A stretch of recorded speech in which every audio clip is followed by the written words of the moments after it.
Hello and welcome back to SimPlay Motorsport here for week number 8 of the championship. I'm your host, Mathew Duffin. Being back in the commentary box for Pro-Am is quite the honour because it's been some great racing. I have been here in the background. I've been the producer for the last 2 weeks or so, but it's great to be back in the commentary box with Wellington Jimenez once again. Patrick Leger, no surprise to me in Wellington, I suppose, has retired from the commentary box this season and the racetrack. He's gone on his jollies for the rest of the season. So, Patrick, have a good holiday.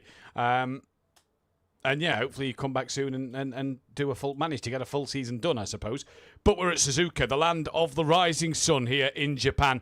And it is our one and only night race of the season. And, well, Wellington, I couldn't think of a worse track to have a night race at. Never mind Suzuka. Tight, twisty, technical. And even more so, it's in the dark.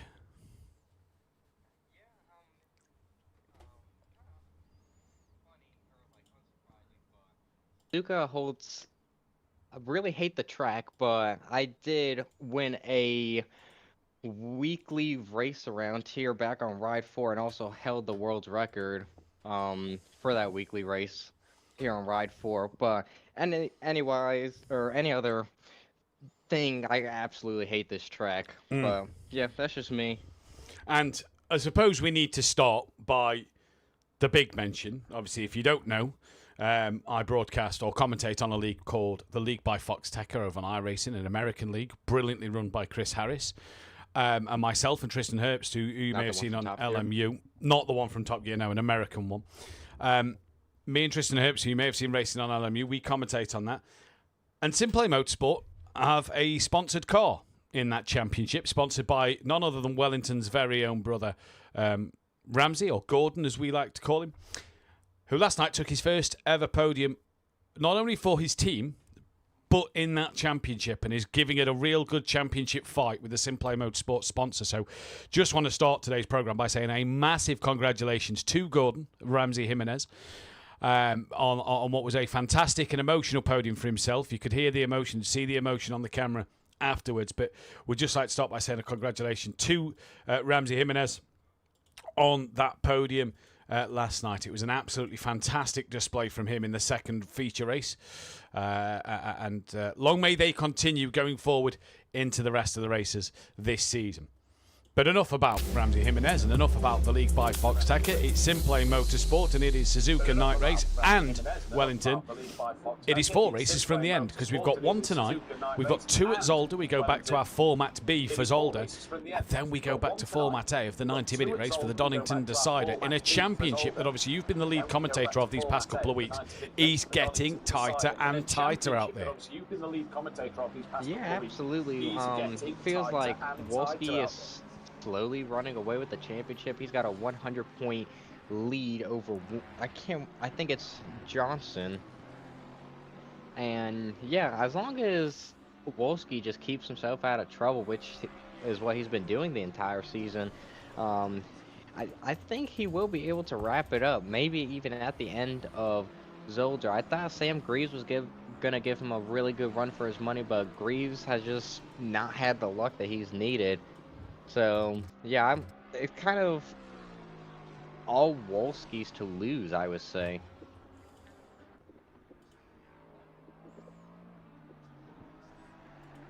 Yeah, I think I'd agree with you. At this stage of the season, you get into that point, aren't you, where you start to have one eye on the championship and you are starting to look at what your rivals around you are doing. And it definitely feels like it is, you know, Wolski's to lose. The point standings, by the way, are as follows, and it is that of Wolski leading the way by exactly 100 points from Michael Johnson. Sam Greaves had a further 32 behind. Stardog sitting in 4th place from Mirko Ricci, who has a qualifying ban tonight in 5th. Richard Bettison's P6 from Steve Millington. Al Capara is 8th from Gabino, Coates, Brian Craig, Cherry Moore, Popovich, Hunt and Flores. Now they are the remaining drivers that can win the silver category. De Block, who's been in great form this middle part of the season, hasn't he, Wellington? He can no longer win it. So De Block, Peckman, Taylor, Juarez, Cummins, Dronelander, Sturrock, Argent, Murray, Clarbel, Gluhack, Waste and Belder cannot win it. In bronze, and again, the bronze championship, the bronze drivers, great racing from them last week, first of all. Let's point that one out there. Great racing. They I believe it was Simcoe. Where did they finish overall? I think after the penalties, Simcoe finished in second place. Overall podium. Yeah, well, after the penalty, he was third, and then after the penalty to the block, he got second. Kruppeljan was third. Neil Broom was fourth. Kirchek was in seventh. So the bronze drivers was fantastic last time out at the Nürburgring. But Simcoe leads by 12 points from Kruppeljan. Stapley still in it, only 69 behind. Plenty of points to play for as well still. Sanchez can still win it. So can Rob Smith, Malarex, Privet, Mark Tucker, Kirchek, Petrovic, White, Bardi, Lee, Dog, Stanek and Broom. Doosan is back. So Doosan is back for this season as well. He can't win it. Neither can Paul Williams or Hughes down the bottom. And in the Constructors' Championship, Greasy Bandits Racing, the gap's getting closed a little bit by Black and Blue. They lead from Black and Blue. 4Q Motorsport a third. Then it's Hulkanios Motorsport. KSR a fifth from Vanguard Race Team. Team Merlot seventh. SimPlay Racing eighth. FRO Racing Team in ninth. They're the only teams that are left to win it because the ACC Maniacs, BSH Spinners, Team GBR, ACC Venom Racing, Forever Forward Racing and Trotters Independent can no longer win it. And the other crucial thing tonight, Wellington, is it's the last week of the drop scores. So that has a huge impact going into them final two races of the season. Oh, yeah, absolutely. So just, I guess for some of the drivers that are still in the championship, you have got to show up for these last few races if you really want to have any shot of improving your position. Or maybe if everything is strung together for you, maybe winning the championship. Although for some drivers, might be a little bit of a reach if you're about 150 points or more behind. Yeah. So what is there actually left points-wise in this championship? There's 433 drivers' points left available. And there's 831 constructors' points available. So a lot of points, Wellington, still to play with, but this is not the place you'd want to come. This is not the conditions you would have wanted. The only way this could have been made worse is if it rained. Yeah, but while it may be kind of painful for the drivers, it only makes it more fun for us as the commentators to watch 100%. them struggle here. Yeah, 100%. Looking at this championship, looking at this leaderboard though, Petrovic currently up in third place. You've got Richard Bettison leading the way at the moment. Where is Wolski? Down in 14th. So championship leader at the minute, really struggling. Michael Johnson sits fourth, so 10 places clear. But Wolski out there really struggling in this session at the moment to get some lap time, to get some pace out of his BMW. Now, would that suggest that the BMW here isn't necessarily as suited to this track as maybe what the Lexus is? Obviously, the Lexus being a Japanese car, we've got the Nissan of Rob Smith in Godzilla around this Japanese circuit. Are they a little bit more suited to this Suzuka circuit, or can the BMW do something? Petrovic is third, Kuschek is in 8th place. But Wolski down in 14th, just something not clicking for Wolski at the moment. I mean, for all we know, Wolski could just be doing race pace, and the other two BMWs in front of him could be on their quali tests. But from what I remember in LFM Pro, the Mustang, it's okay here. The Lexus is also okay. But the Ferraris are going to be on another level, considering you could run very, very high traction control and not get penalized for it, at least in ACC. Bentley is kind of mid. McLaren is also very, very rapid around here. Yeah. Again, just by LFM Pro from a couple seasons back when they did on ACC. So Tyler DeBlock just out there, the man to finish his current lap time. Gary Clarble in the chat. Great to see Gary Clarble back out on the circuit. He says, evening folks, finally back racing again, but a lot of setup work to do as I lost all my car setup. So Gary, hopefully you can obviously just pick up some points, I suppose, for tonight. And that's going to be one of the key things for you to do at this stage of the race. It should be a cracking race, Wellington. In that qualifying session, obviously 10 minutes for the bronze, 10 minutes for the silvers. Who are you looking at in the bronze to take pole position? Petrovic, obviously P3 in the practice session so far, has to be looking like the favourite. But like you've just mentioned, the Ferrari, Simcoe's only a couple of tenths behind him. Can you really count Simcoe out of it? I don't think so. I think it's going to be the two that we've seen the most this season, probably Kruppeljan and Simcoe up there. Petrovic might be a close third, maybe fourth. But I don't know. That's just what I think. I think it's going to be a fight between Jan and Simcoe for that bronze pole. Well, let's see what will happen in this race today then, as we are, just like we said, waiting for Tyler de Block to finish his lap. There we go. He's come towards the end of his lap. And Rob Smith will be the first person out on the circuit to get us underway here in qualifying in the night of that of Suzuka. And his Godzilla Nissan car will be the first car out to take us on a flying lap of this historic circuit here at Suzuka. Then it's a really beautiful racetrack in terms of the history. Not as big a fan as I am of Fuji. I do prefer Fuji over Suzuka if you was to pick one of the Japanese circuits. But the Grand Prix layout of the track, 3.6 miles long, 5.8 in kilometres. So you go through the first corner, you then come through the snake. You've got the anti-bank curve, which Rob Smith's just done. He's coming through Dunlop now, double left-hander. As you come on the exit of Dunlop, you've got a little short run before you come into the first of two Degners. This is into Degner 1, and then you get a short run in towards Degner 2. You then come under the bridge where the circuit goes over the top. One of, I believe, the only circuit in the world that is a figure-8 configuration racetrack. You come under the bridge then, you come up towards the hairpin corner. Really slow part of the circuit. Good for overtaking though if you get the run out the second Degner. Now you're flat out towards Spoon. You come round this long left-hand bend though, which never seems to end. This is called 130R. This is called 200R. Not quite as tight as 130R. And you don't have to be as brave to get through 130R flat out. Into the first part of Spoon. Easy corner to make a mistake at is Spoon. You come through the second part now and you're flat scat once again. Now, are you brave enough to be flat into 130R coming your way in just a moment? I've seen a couple of meatball flags float. I did see a Ferrari behind Rob Smith come out the pits without its lights on, so that might be why the meatball flag is flying. Into 130R, look like Rob Smith just had a little dab on the brakes a bit there as he comes through 130R in towards the Casio triangle to end his outlap.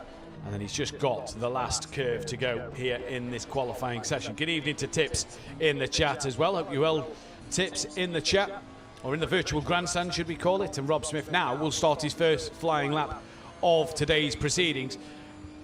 The Nissan Godzilla, it's obviously a Japanese car. What can it do around this Suzuka track tonight, Beef? That's a good question. I don't think I've seen anybody pick the Nissan in LFM Pro or any other championship. You know, props to Rob Smith for getting that car to hook up around some of these tracks, especially Spa, where I know it's kind of finicky out. I mean, for all we know, he could put it on pole and then, you know, shock the usual choice of the Ferrari, BMW, Ford. Yeah. Indeed, you're completely right. The 774, who's just returned to the pit lane, that was Belder. So before he set a flying lap, in fact, Rob Smith will bail on this lap time. So we will go on board with Kruppeljan, as Rob Smith has bailed on his lap time there and has pulled over off the circuit and is still off just on the entry in towards Degner 1. So not sure what's happened to Rob Smith here for the time being, but he's off the track at the moment. And now we get that of Kruppeljan, who'll be the first man to complete a flying lap here. He's got a bit of work to do. Kruppeljan will want to win this bronze championship. For sure he'll want to win it. But he's just got to start to to outscore Simcoe. Simcoe's looked really good this season. Obviously, his third season here. We've seen him in a few seasons past not look so good. But this season, Simcoe just seems on it at the moment. Yeah, absolutely. He's been very, very solid the entire season thus far. So maybe he just needs kind of a push, maybe put it on pole and kind of go from there to keep his championship hopes. Well, they're already alive, but a little more alive than what they currently are. Well, Kruppeljan into the Casio triangle now. Good evening to Al Capara in the virtual grandstand as well. Down the start-finish straight, there you go. Kieran Argent, last to first challenge again. Well, probably not. I'll probably not even get to first half, says Kieran Argent. So is that Kieran not qualifying then, by my reckoning in there, as Kruppeljan does a 2-minute 3.5. Next will be Stapley to cross the line. Stapley's got to do a bit. He needs to try and hold on in here in this championship, so he's got to do a bit. Broom will come to the line next. Then it will be that of Simcoe towards the line as Neil Broom goes provisional pole and Simcoe comes across and doesn't beat that time. The number 46 will be next. That is Malarex towards the line. Malarex and Cherry Moore, they've had a pretty hit-and-miss season, haven't they? They've been decent at certain races, and others, they've just not seemed to have the pace at all. Yeah, I don't know. Both of them are in a car change. If I remember, last season Cherry Moore was in the Mercedes, and Malarex was in the Aston. I believe he was thinking in the about Porsche 2 seasons ago. Yeah, that sounds about right. I think the Aston was 2 seasons ago. But yeah, so maybe just now getting up to pace quickly in those cars. The Ford is quite a handful, and well, I know what it's like to drive the BMW with 31 kilos at Darlington Park with Elephant Bob. So, yeah, absolutely awful experience. Wouldn't wish that on my worst enemy, but.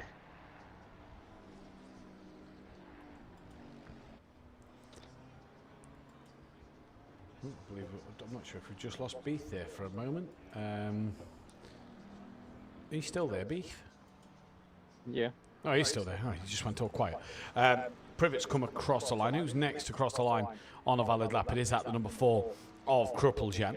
1 second off the pace from Petrovic at the moment. So Petrovic doing what he did in free practice and setting the timing screens alight in this race at the moment. Here comes Krupeljan then. Through the final corner, looking a little laggy there is Krupeljan coming through that final corner. The 45 will be next in line, that'll be Stapley. Krupeljan, though, to the line he comes, and has actually just gone back to the pit. So have we just lost Krupeljan from the session? Well, he went quickest, and he is still going out there. On board with Stapley now, then. What can Stapley do? Down the stop, finish straight, Stapley comes. The 888 will be next out of Neil Broom. Stapley to the line, moves up to 6th. What can Neil Broom do in this session as we await for that of Simcoe to come towards the line? Bardi is in the pits. Tucker still out there on a lap. The 82 will be next to the line. That is B-Dog. Simcoe still hasn't got a lap time on the board here. So it still hasn't given Simcoe a lap time to shout about at the moment. And that, for the championship leader in bronze, is not what he needs in this race, in this qualifying session at the moment. Yeah, absolutely not. Krupeljan has pole, and Simcoe, again, still hasn't gotten a lap, and maybe it's just track limits at the final chicane, but I feel like they have 2.5 minutes left for bronze qualifying. I would just say that any lap is better than none, just to maybe get yourself ahead of a couple of bronze drivers and not being overall last, and try and fight for something. Sanchez, the last man to set a lap time. Now, who is on the qualifying bands tonight? Let's take a look. So Taylor's not here. I believe that is Belder who's on a qualifying ban. That's why Bardi, sorry, that's why they're in the pits. Yeah, Bardi's on a qualifying ban. Mirko Ricci on a qualifying ban. Murray's also on a qualifying ban, as is, I believe, that 774 who we saw a moment ago. That of Belder is also possibly on a qualifying ban also. So Bardi is on one. The number 13 is coming towards the line. That is White, who will get one more lap in here, and it will be his last lap of the session. I assume the silver drivers are already queuing up at the end of the pit lane, getting ready to go. Here comes Stapley then, next man to finish his qualifying session, and will crucially, Wellington here, get one more run in as well, and that's going to be crucial for Stapley in this session, to just try and improve his lap time by a little bit. Yeah, he's about 2 seconds off, but the Bentley doesn't have a restrictor. It's just all engine, no stop. But it does get up to that top speed extremely quickly and then just kind of dies out towards the end. So if he can at least get about a 10th, he could put himself in front of Tucker. If he manages to get like a 2.5 seconds, he could probably see himself in top 5, maybe 6 cars. Indeed. Well, here comes Tucker. Petrovic, the car behind him. Simcoe's managed to get a lap time in, and he's up into P3. Here comes Petrovic. Will clearly get one more lap in this session. Doesn't improve there, as now we wait for Duffin to come down towards the line. Then it will be that of car number 4 of Krupeljan himself. Great to see Duffin back out there this season. Excuse me. Who stays in P number 7. Krupeljan now towards the line. He comes. and will get one more flying lap in as well. Needs 2 and a bit tenths to take pole position. First car. Actually, Sanchez might just squeeze one more lap in here. The number 13, that of White, is done in qualifying. 14 bronze drivers out there tonight, so a good stacked grid. Here comes Sanchez towards the line. 4 seconds he crosses it with. Doesn't find an improvement there, though. The 45 is next to finish a lap. That is Stapley. Good grid tonight, by the way, Wellington. Good grid tonight. We've got 34 cars. I think we was expecting 35, but 34 cars out there. Good grid tonight. Yeah, it's fantastic for a Pro-Am race. Really just shows that they don't give up or pull a Patrick Leger and retire from the season. But yeah, with only a handful of races left, to have 30-some cars, still fantastic. I'm loving this about Patrick Leger, by the way. He's going to get some stick for the rest of this season from me and you, especially. So I'm loving this. Paul Williams, evening all. FBR chat is lively tonight for starts. I'll say no more. Stapley comes towards the line, does improve up another position. Neil Broom does not. What does Simcoe do? Simcoe goes pole position by 4/10 of a second here. So Simcoe now has really made a statement in this championship and showing what he wants to do and showing his intent already now. 4/10 are quicker than Petrovic. That is some lap right at the very end there from Petrovic. Yeah, it's an outstanding lap, and to be 4/10 clear of Petrovic and Kucharski, it's a really, really good lap, and the first one that we've seen in the 201s for the Pro-Ams. Yep. Oh, I believe Petrovic has just dipped into the 201s, but he's 3.5 tenths off of pole position. Just the 91 then of Sanchez left to see out there on a lap at the moment. The 7.43, I believe that is Keenan Stardog. Will be the first man on a qualifying lap. 7.41. Yes, it is. So we will go to Keenan Stardog, who is on his out lap at this moment in time. But here comes Sanchez down towards the last corner.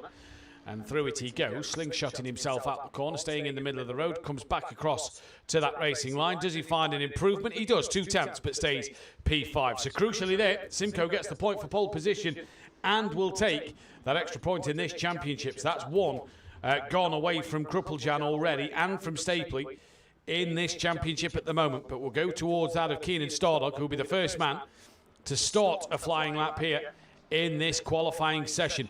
Mirko Ricci in the pits. Bardi obviously cannot qualify. Klarbel in the pits as well. Believe Belder is out there on track, and I'm sure it's Belder who is the driver with a qualifying ban as well. It is Belder, so Belder will obviously be, if he sets a lap time, we'll be facing then that the steward's room once again here.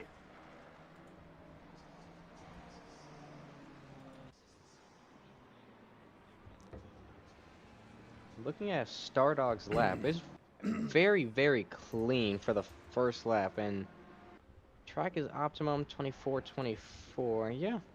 But very, very clean lap. Goes slightly wide on the second Degna, but I'm really gonna look at how he goes through the hairpin, because that could tell you a lot. Keeps it nice and tight. Yeah, doesn't extend out as much to the exit curb as we might see the pros do tomorrow night, but maybe it's just a confidence thing or a TC thing. But again, just very, very comfortable lap so far. Heading just now through Spoon, keeps that nice and clean. Mustang quite a handful through Spoon. Really enjoys oversteering than understeering. Yeah, Spoon's on the corners with the drivers tonight, Wellington. They're going to have to keep an eye out. You can get very twitchy, very slidey through there, especially in these conditions that are going to cool down for the drivers tonight. So Spoon could be a real key corner during this 90-minute race.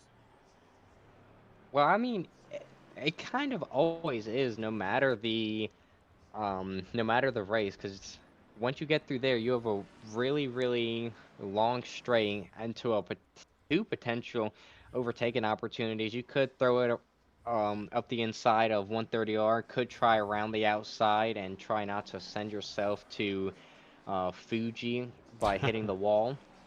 Then if you can maybe go side by side and you are able to hang it around the outside, you could easily throw it up the inside for the chicane and see yourself up a position. Indeed you could. Great to have Cummins back out there as well, by the way. Great to see Cummins back out on the circuit. The 96 we're waiting on. That is Sam Greaves in his Mercedes-Benz. Got the 27 behind him. That is Al Capara. We've then got the next Lexus of Michael Johnson coming towards the line. And the 107 of Wolski, who has set a lap time, but it was obviously not a representative one. 12 seconds off the pace, comes across the line now, and Wolski moves up into P5, and it's Tyler de Block on pole, Keenan Stardog in third, but just goes to show that them first couple of laps in qualifying are going to be crucial to get a good banker lap in, aren't they? Because look at the lap times there. De Block only 1/10 quicker than Simcoe at the moment. Yeah, and again, the weather hasn't really changed, so it's just who can light up their tires quicker, and it only takes about 2, maybe 3 laps for the tires to be at their peak operating temperature, unlike LMU where you understeer and oversteer all around the track for about 5 laps and eventually they heat up and you're able to push. But yeah, just really who could light up their tires quicker, and it seems that the Block and Stardog have done just that, being within about 3/10 of each other. I tell you what we can show, speaking of LMU, the calendar was released today. It's not been released on social media, but it has been released on the Discord if you are a part of the Discord. So, let's take a look at the calendar, shall we, for Season 2. 10 races coming your way for Season number 2. So it's an extended calendar. And there it is. A big thank you once again to Design Manchester and Big Apple Logistics for their continued support on the series. Obviously, Design Manchester, the sponsor for the overall championship. We'll keep our eyes on qualifying and make sure we don't miss the end. But we kick it off on the 8th of September. So just under a month, just over a month. Sorry, Matt. Go on. Stardog goes quicker than De Block by 16 hundredths of a second. Very interesting. We'll keep our eyes on this. But we start 8th September. Interlagos, Sao Paulo, Brazil, the home of Ayrton Senna, is where we start our season. Imola for the early morning race will be on the 15th of September for week number 2. Week 3, we head to the land of the rising sun once again, the 22nd of September for Fuji this time around. And it's the Fuji configuration, as Wolski now just goes pole. It is the Fuji configuration without the final chicane at the last sector. So it's the other configuration. We then head back to the United States for one of 4 visits to the United States next season.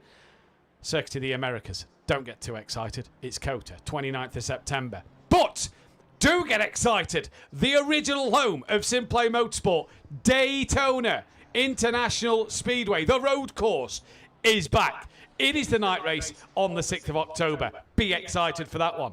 We've now got 2 homes of SimPlay, Donington Park and Daytona. They're back. We then head back to Europe, Spa-Francorchamps from the 13th of October. Silverstone, 20th of October. That could be a spicy race just going into the sort of middle part of autumn here in the United Kingdom. That could be interesting weather-wise. We then head to Sebring for our 3rd visit of the season in the American circuits. We then head to Laguna Seca, the other new DLC circuit out by LMU a couple of weeks ago. And then we end the season at Qatar for an evening race on the 10th of November. Now, don't worry, there is still a month and a bit till Christmas. We will put on some fun events for the champion, for everybody who runs LMU in that off-season. ACC's calendar will start at a later date. Potentially. We've got to see on logistics, I'm going to say. For that one. ACC will obviously start. That season hasn't yet finished. LMU will start earlier than ACC, and ACC will obviously start later and run later in the year. There is still 2 weeks of ACC left to go before then it's a 6-week break. So we will make sure there are events posted for the LMU calendars. But my oh my, Wellington, how good does that calendar look? Looks good on paper. I was doing testing, kind of want to rip my eyes out, maybe my feet, especially with said car that I'm testing. Yeah, and just kind of learning how that drives and how some of these tracks drive. Daytona's fun. Laguna needs to be eradicated. You can't overtake. That's my only complaint about it. But the rest of it is good. Really enjoy Qatar. May or may not have one there on a motorcycle and use all the motorcycle braking zones instead of the car ones. But yeah. Should we give the other announcement? seeing as you're pretty much in admin. Yeah, admin and training. Admin in trading, yeah. Still got the training wheels on. He's an Still admin. learning how to pedal. He's a double A, apprentice admin. The other news is it will still be LMGT3, but the second class is hypercars. So no LMP2 LMS for next season. Hypercars for next season. Prestige in the chat said that I nearly cried as I thought that was the calendar for ACC. If ACC added to Lagos and Daytona, my friend, I'll tell you now that would be on the calendar. Qualifying coming to an end, though. Here comes Keenan Stardog, back on pole position by 28,000. Finds 400ths of a second, so it's 68,000 to 186 of Cherry Moore. Currently 10th, coming down towards the line. Does he improve? No, stays P10. Kieran Argent stays in 15th place. What about the 59 of Steve Millington? Not got a great lap in at the moment to Steve Millington. Coach didn't qualify, I'm noticing. So Coach didn't get a qualifying in. Steve Millington up into 23rd. Who's the next person on a lap? It is the number 18 of Diego Flores. But yeah, so get excited for next season. Sign-ups if you're a patron for LMU, by the way. Will go out tomorrow. So keep your eyes out if you're a patron for that. Diego Flores, P22, the 107 of Wolski, looking to try and take that pole position. Doesn't. He's into the pit lane, so has bailed on his final run. Where's the 420? That is Juaz we'll go with, who moves, stays P23 in this session. So Bettison and Johnson's pace didn't show through in qualifying there, but Keenan Stardog takes that pole position point. So crucially, Wolski doesn't pull an extra point clear of that of Michael Johnson. But look at where Johnson is on the grid, all the way down in 8th. Wolski starts in 2nd. Hats off to Simco, Petrovic and Kushak there, by the way, all inside the top 10, Beef. Yeah, very, very strong qualifying sessions, and I'm not surprised that we have four of the bronze drivers up, and kind of mixing it up with the silvers. Kind of looks like a checkerboard, and if you look all the way down, and then you get like a big clump of silver drivers, and then a big clump of the bronze drivers. But they have 90 minutes to duke it out. For all we know, we could get a bronze overall winner, maybe. Sorry, excuse me. I just noticed we've lost a bronze driver from the grid. I'm just trying to find them. I cannot see the Nissan. Rob Smith, I've just saw in Discord, wheel has died. Getting this light on the wheelbase help, he says. I'm not noticing the Nissan in the bronze category. I think we've lost Rob Smith from this race because of the fact his wheel has had a moment. That's why we're down to 34 drivers, not the 35. Either way. I believe so as well. Apologies. We are going to take a quick break. We're going to allow the drivers to go to the toilet. We're going to go to the toilet, grab a quick drink ourselves. We've got 10 minutes till we'll be back live because obviously it's the 90-minute race, so we don't get that mid-session break. So don't go anywhere, and we'll...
Yeah. Go.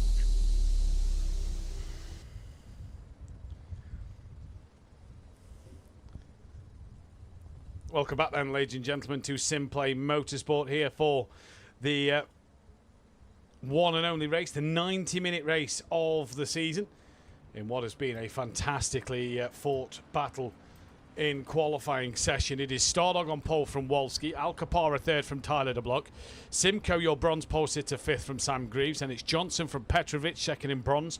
It's then Kirchek from Cherry Moore, Kruppeljan from Hunt, Sanchez from Bettison, Orjup from Neil Broom with Brian Craig from Belder, Gabino from Flores, Cummins from Doosan, Millington from Juarez,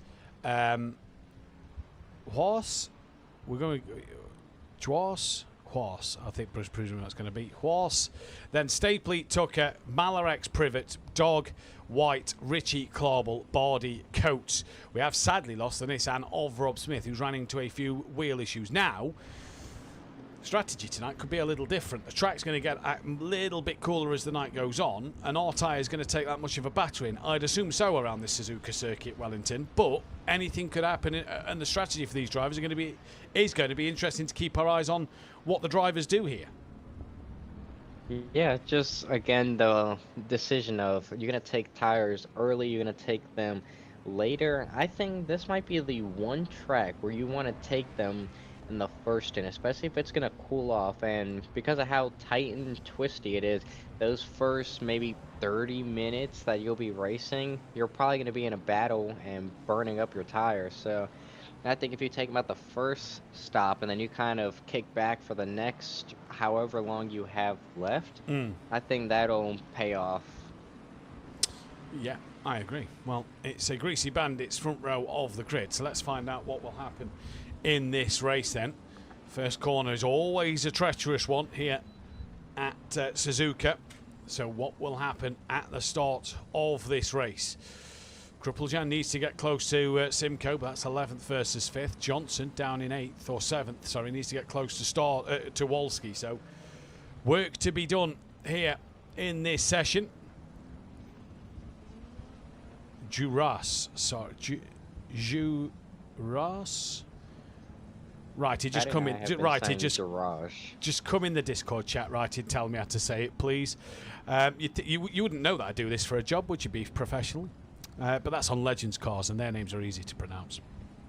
Yes. Well, I mean, your Instagram says so. It says professional commentator. Yeah, exactly. So, yeah. You know, cheers for that one. Every kid believes what they see on social media. Exactly. We are green and go, though, here for week number 8. It's a good start from Wolski. It's a great start from Alcapara on the third row of the grid. Keenan Stardog got a little bogged down, though, heading down in towards turn 1. Stardog's going to be on the inside line of his teammate. Big crash behind. We'll find out what's happened there in just a moment as Alcapara and Tyler de Block going wheel to wheel through turn 1. What happened, though, down the order there, Wellington? I just saw a car cut in front of another. I was sorting out the keyboard because during the break it didn't want to cooperate, but I'll check the replay right now. I saw one of the 4Q Mercedes around in the first corner.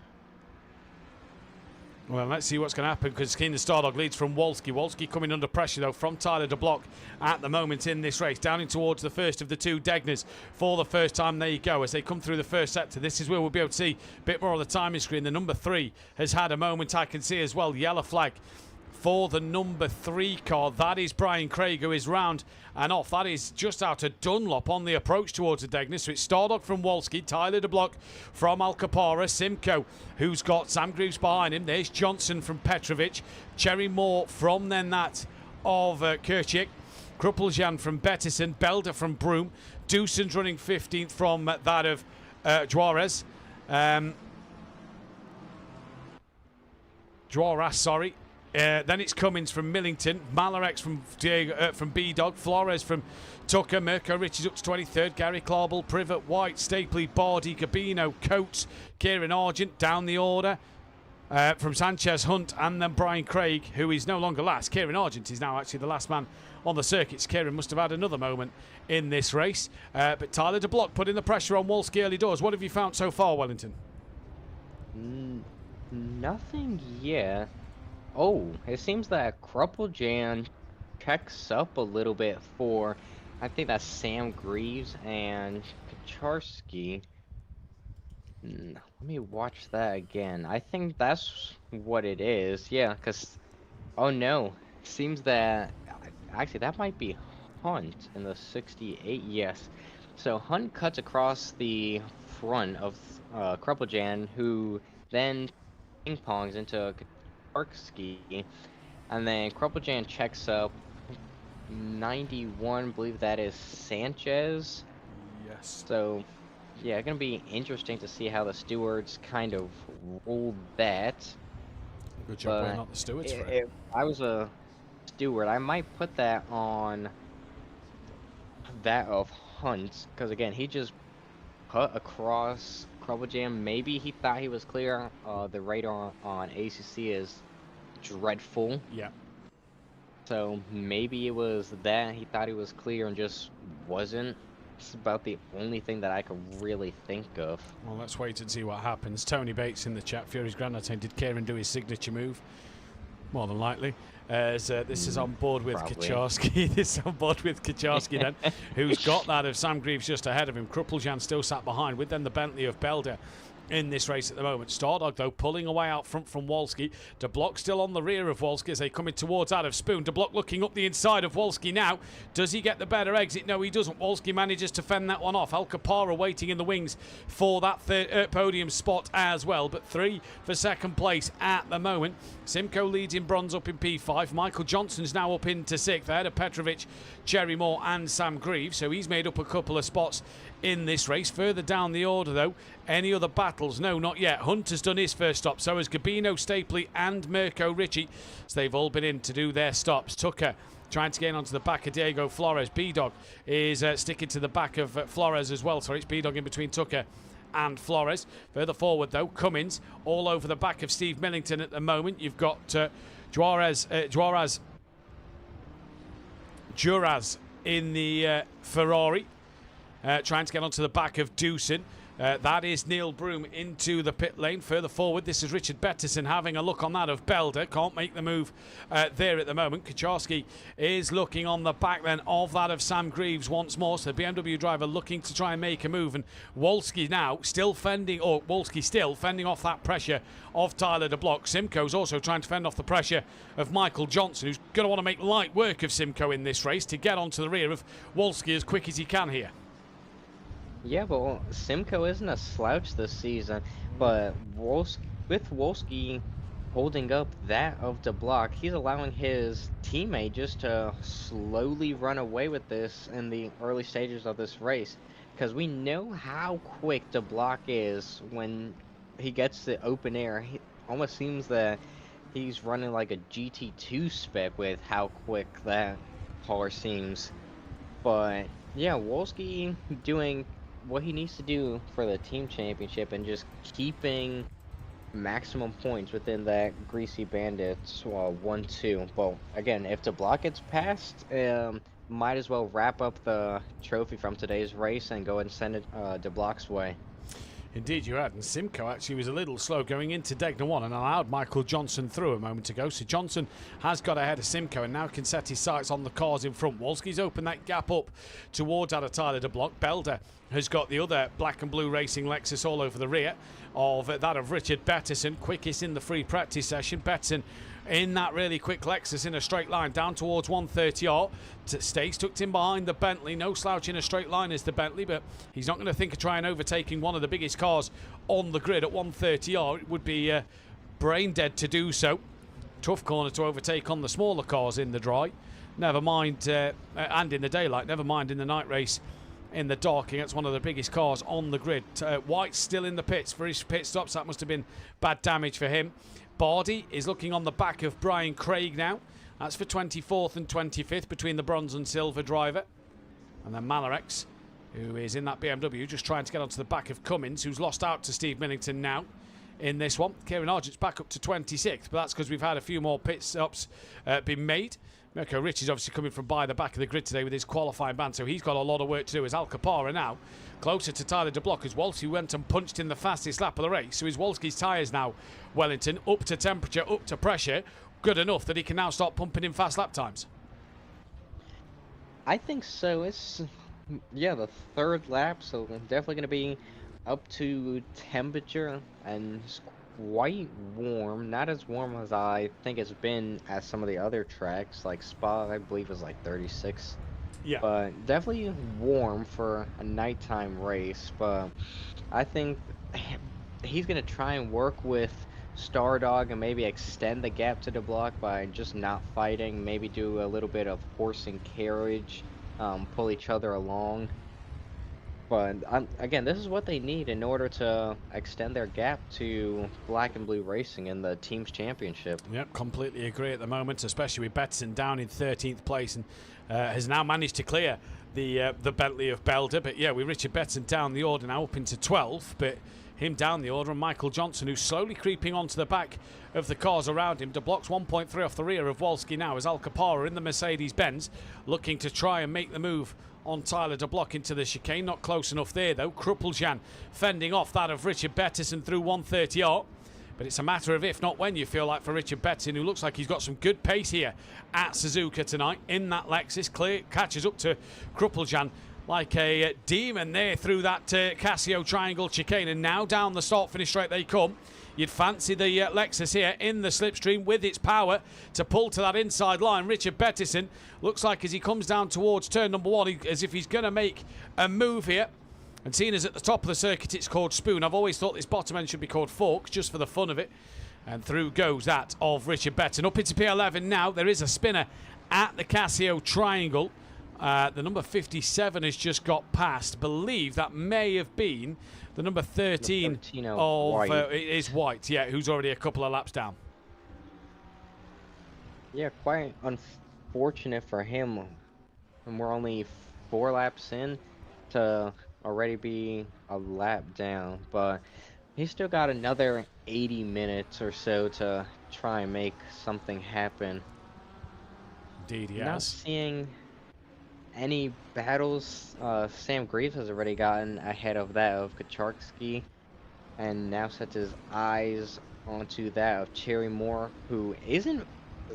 There's a gap, but not like a 10 or so second gap. Just a couple of car lengths between the two of them. But so far, Cherry Moore in 8th place, looking very, very settled into that Ford Mustang. You know, can he gain onto the back of Petrovic and Simcoe? That'll be what he wants to do. And the race already feels like it's been spread out a little bit in places here. Well, Kruppeljan's got that of Joraz on the on the back of him, coming through Spoon. Dewson's got ahead of that of Kruppeljan in this race. And just further behind, Steve Millington coming under pressure from Alistair Cummins here. Then fastest lap of the race has gone the way of Mirko Ricci. 2.5 seconds off the back of Neil Broom. Yes, has done his pit stop. And he's only about actually 10 seconds off the back of Kieran Argent. So he's not a million miles away from the train after pitting already on the opening couple of laps. Yeah, it seems that the early pit stop for him definitely seems to be working, and he's not in traffic, so he could just get his head down, put in the laps as Stardog now takes the fastest lap. I've just seen it disappear from that of Richie. But yeah, can he hold on to it? We know that Silverstone, he was arguably the fastest car, just got caught up in a ton of traffic that allowed Sam Greaves to prevail by using more of the clean air. Yeah, so let's see what can happen for Mirko Ricci then in this race as it goes on. Alcapara getting closer to the back of Tyler De Block at the moment. Simcoe has been overtaken by Petrovic in this race, and so Petrovic is now your new bronze leader. Cherry Moore is actually also, I've just noticed there, in front is Cherry Moore, who has got ahead of Simcoe as well. So maybe a mistake for Simcoe on the last lap or so, but he's dropped down to 7th place at the moment. Further down the field, Kucharski's got Bettison. Bettison's on an absolute charge at the minute here, Wellington. He's trying to fly through the field as quick as he can. He's on the back of Kucharski now in that 10th place. Bettison P11, and Sam Greaves right ahead of Kucharski as well. So Richard Betson here might be looking for a 2-for-1 special. Yeah, if we look back at his bronze championship in, what was it, season 9? I think season 9. We know how good he is in the Lexus. Now, I think the only thing that could make Bettison probably the greatest Lexus driver of all time is if he had the braking capability of Michael Johnson, who I think is using some illegal brakes this season, because I've never seen a Lexus stop on an absolute dime. So yeah, maybe Bettison needs a set of those brakes to maybe throw it up the inside of a couple of the cars and make his job just a little bit easier. That's a bold statement, by the way. Greatest Lexus driver of all time here at SimPlay, considering that Dan Davis has been in the Lexus. I don't think he won a championship in the Lexus, though. So, yeah, maybe Bettison is the greatest Lexus driver. Who? Well, you know, not the same Dan Davis of what he used to be. Kieran Argent, if you are a regular viewer, Tony Bates, you might be shocked at this one because he's gaining on the back of Bardi here in his BMW. The forever forward driver getting closer to that Lamborghini within half a second. Neil Broom was 8.2 behind Kieran Argent, and through the current sector timings they go. It's down to 7.2, so Neil Broom coming under pressure from Mirko Ricci, though. That's 9/10 of a second between the two of them. Mirko's on a very tight line at the moment, so he's got to have a squeaky clean race, hasn't he, this week? Jimenez, he's been involved in a few incidents recently and got himself a couple of penalty points and time penalties to his name, so he's got to be squeaky clean here. Tyler de Block back within a second of Wolski.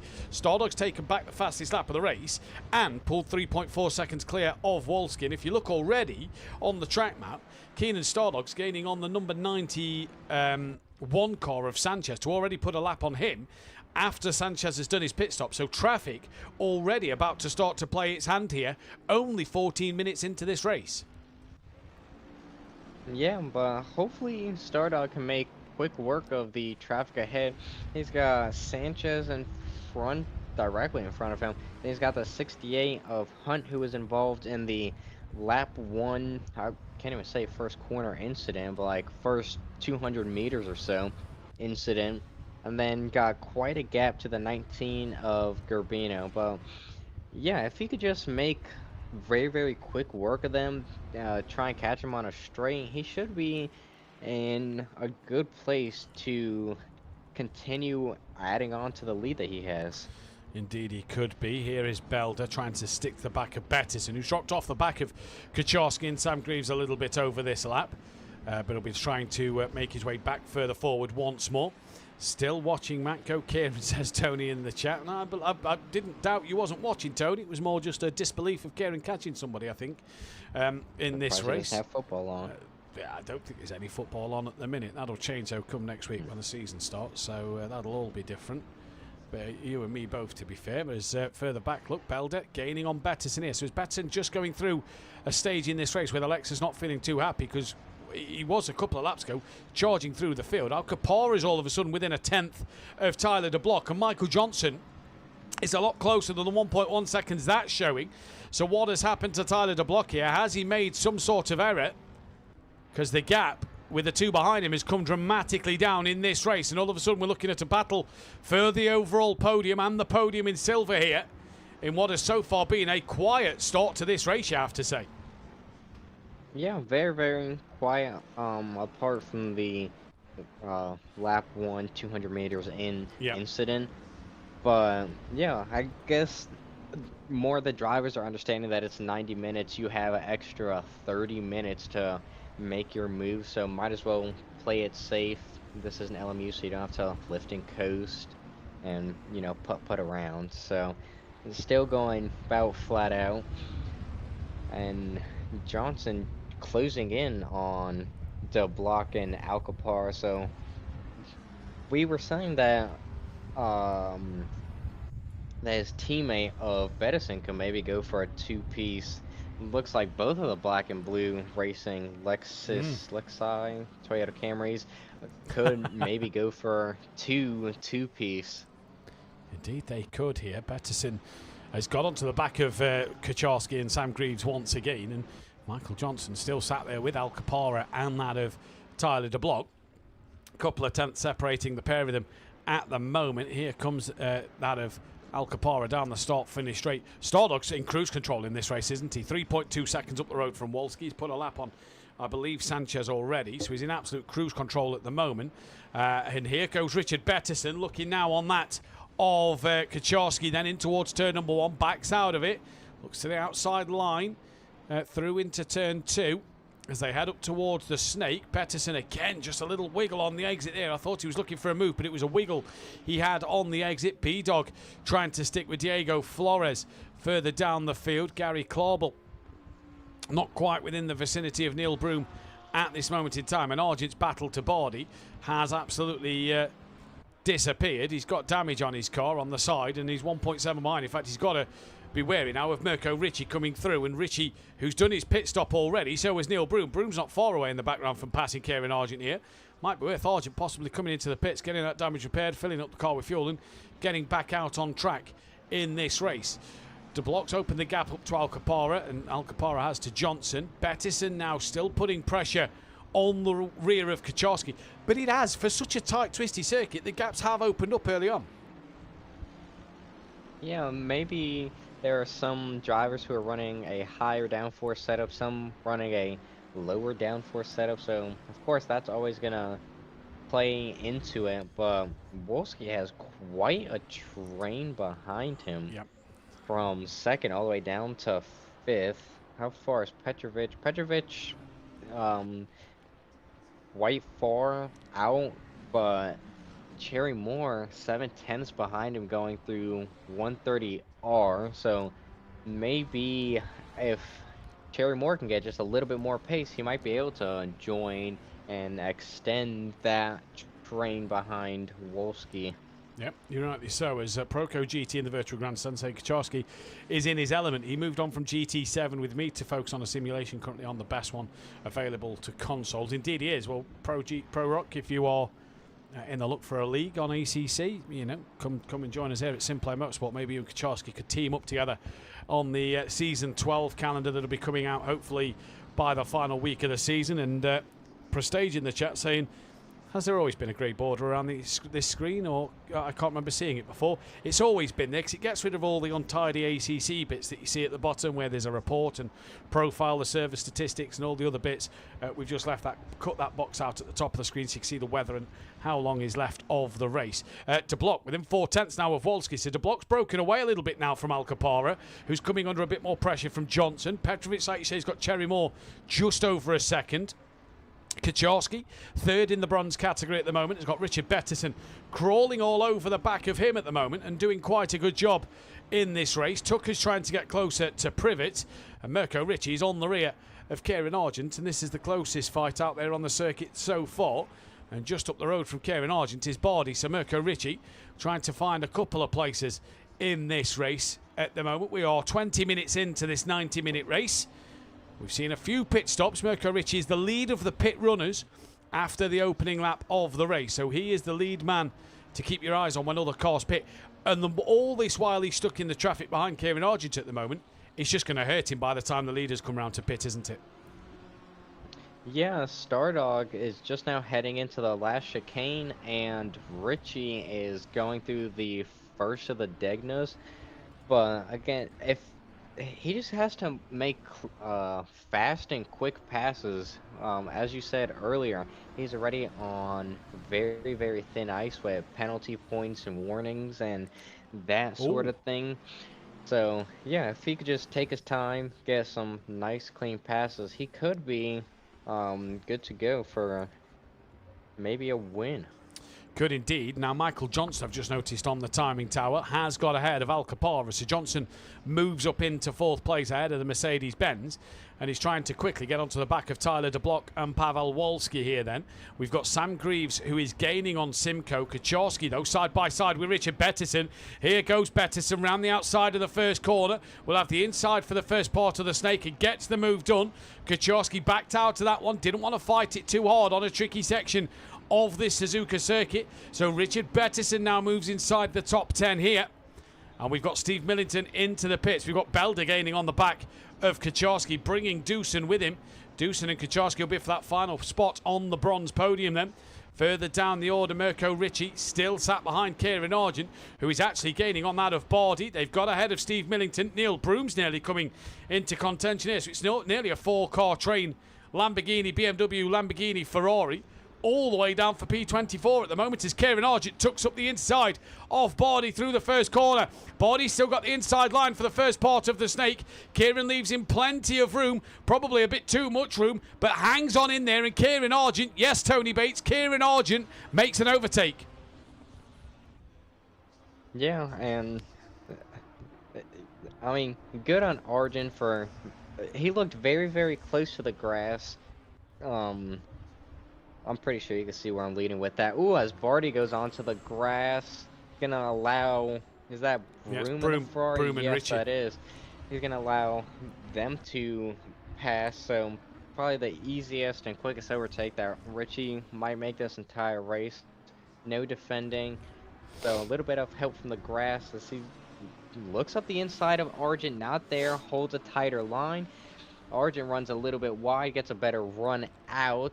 So Richie, again, is just going to have to kind of reset and maybe find a spot that Argent isn't as strong at, that he could capitalize. And that is going to be into Spoon. Sends it just a little bit too hard on Argent, almost runs into the back of him. So again, Richie just going to have to reset and go from there. But almost ran to the back of Argent. Ashley in the virtual grandstand. It's Forzy from the XF2 racer. Good afternoon, Forzy. Welcome. Hope you're doing well. The stream says Nürburgring. The stream YouTube title says Nürburgring. It does say Nürburgring. It says Pro Round 7 for some reason. Not sure why. Let me edit that one. Ooh, Argent off. Argent about straight line, the last chicane. Richie looking around the outside, tucks into the slipstream, switches back to the inside of Argent. Almost door-to-door contact, but Richie has just a nose ahead.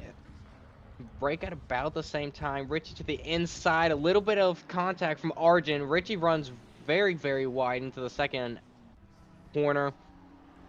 So definitely seems that Richie has a huge pace advantage over Argent, but Argent isn't making it easy.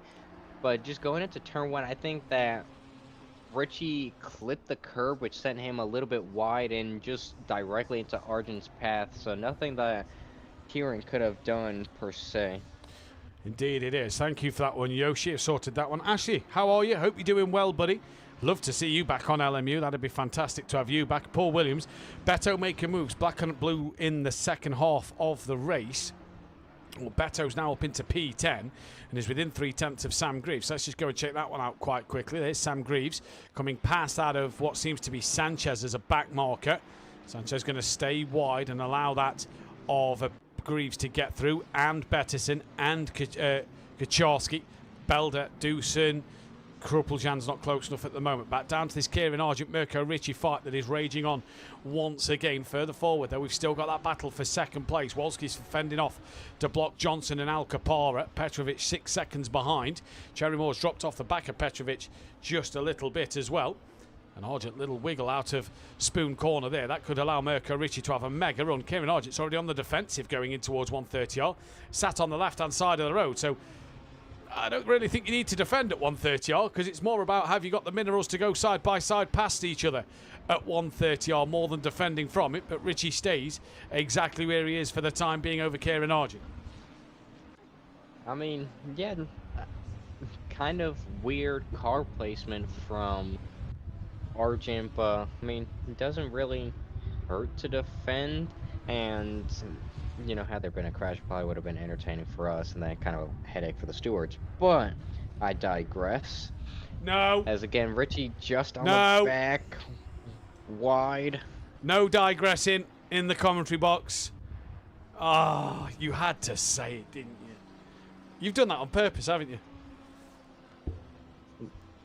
Maybe. You cheeky boy. Sam Greaves coming under pressure from Richard Bettison. This is further forwards. Bettison not close enough to make a move at the moment. Tyler de Block also not on Wolski. Further down, Belder having a look on that of Kaczarski. Can't get the move done there. Juarez, is trying to get close to the back of Doosan. We've got Malarex and B-Dog pretty close together. They're also on the rear of Diego Flores, but still Mirko Ricci cannot get past Kieran Argent at the moment, and it's brought Neil Broom into play here. Yeah. Seems that Argent is making that the widest BMW, almost like the meme with the BMW M8 GTE or the Ford Mustang GT3, just wider than wide, thicker than thick. Um, so yeah, good defense from Argent. Although, if I was him, I probably just throw it down into the pit lane because, I mean, kind of out of contact from everyone else. Because Tucker way up. Oh, Argent into the wall. I just missed that. Oh yeah, Yeah, that looks badly broken as well. He can't turn that. Sorry, I was just pouring myself a nice cup of coffee, and while he was chatting away there, and yeah, Kieran Argent definitely has been into the wall. He's struggling to get that one going there, then. So Kieran Argent has made a mistake. Yeah, bad damage. No lights on that car neither. B-Dog into the pits. Let's move away from Kieran Argent because Kucharski, is on the back of Sam Greaves, who has been overtaken by Bettison. And Bettison quickly now onto the rear of Simcoe in second and third and fourth place then. Al Capara has dropped 3 seconds behind these three. But De Block still putting pressure on Wolski with Michael Johnson behind. But Richard Bettison is back on that charge once again here, Wellington, because he's now within 0.6 of a second of Simcoe at the moment. yeah. So kind of all to. Oh, sorry, I was looking at the wrong class. But yeah, this could be another point for Bettison. Oh, as they make contact heading into the spoon, seemed that Bettison was going to go up the inside, and maybe Simcoe wasn't expecting him to send it there. So Well, Bettison around pulls off circuit. yeah. Well, I don't know, quite a weird incident. the number 13 stopped on. Oh, so White is around on the start straight. Kieran is parked on the runoff of the chicane, allowing the traffic to get through. I think that's one of the Lexus. That might be Johnson. Is that Johnson? White, who was rejoining.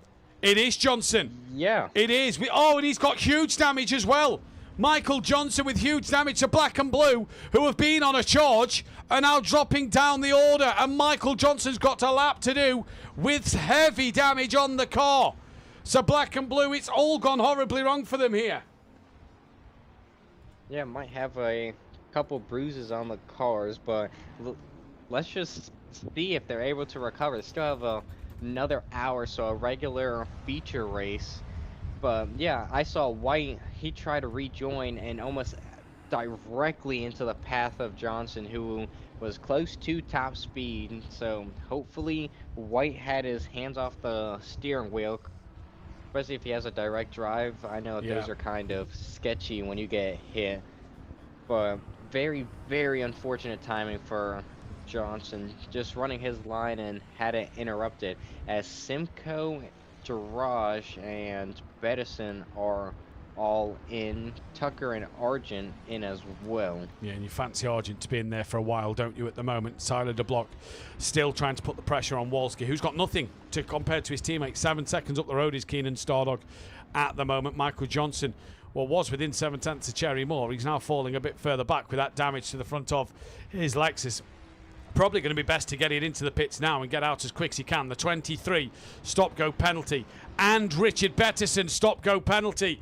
So it gets even worse for Black and Blue Racing. Mark Tucker drive-through.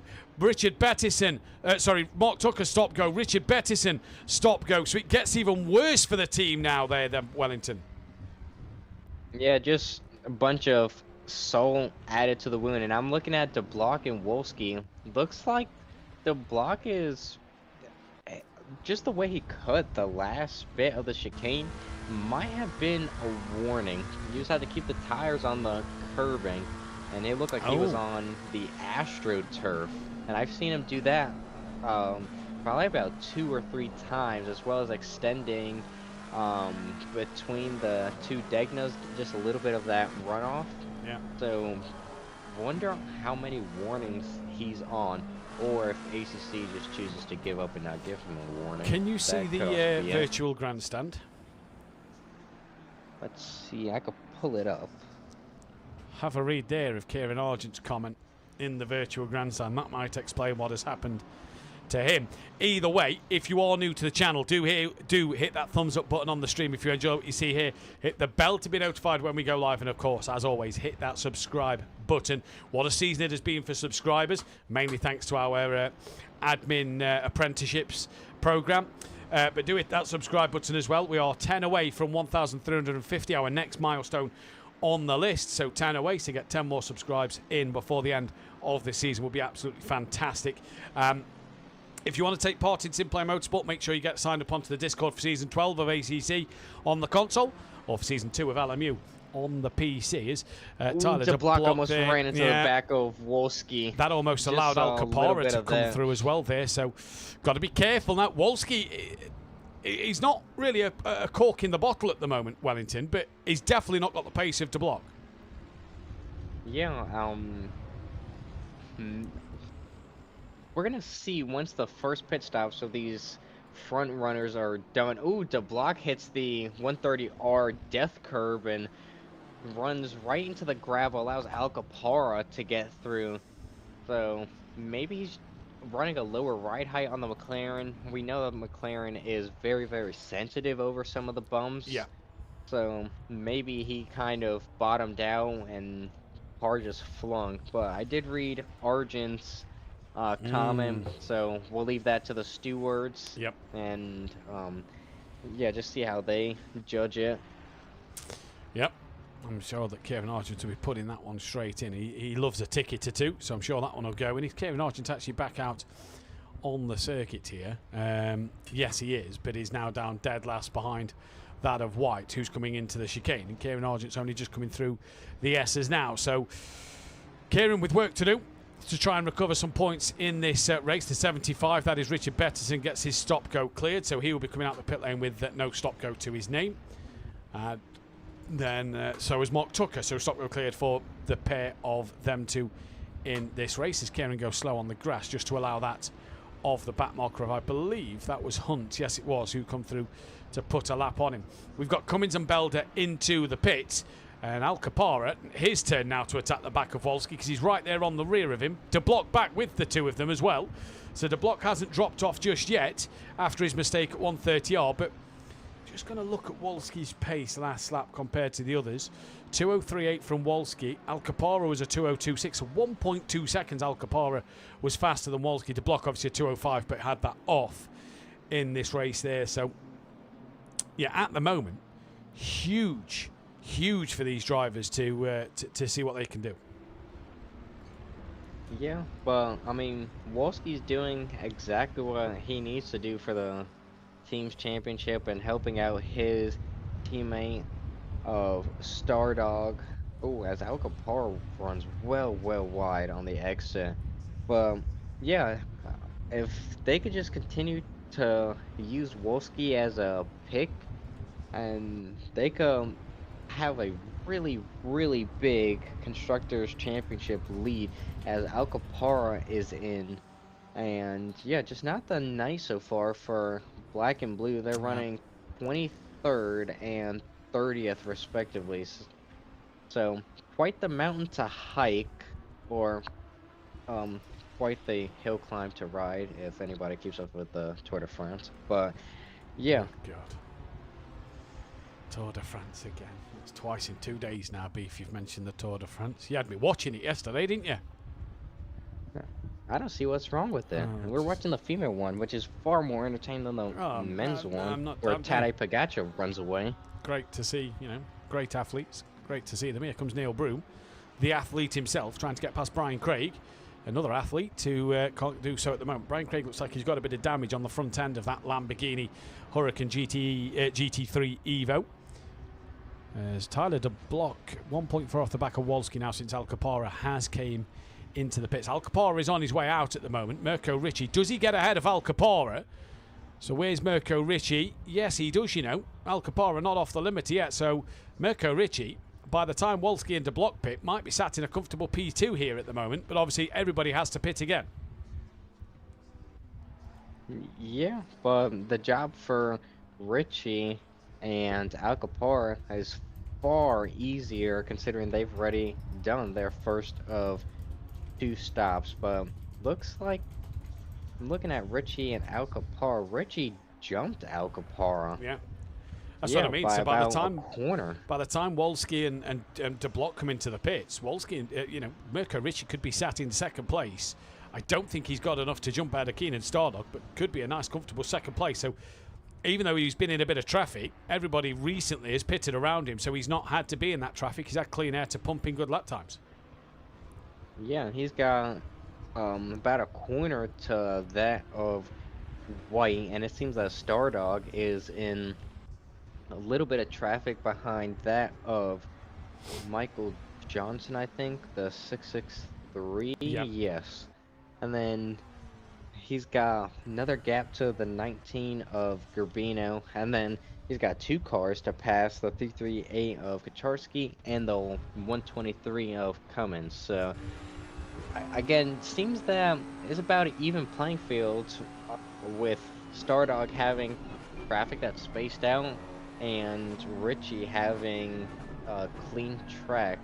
And we know how quick Richie is when he is in that clean air. Kind of seems that he's running like qualifying laps when compared to everyone else. Indeed it does. This is on board with Belder, who is on the back of Juarez here then.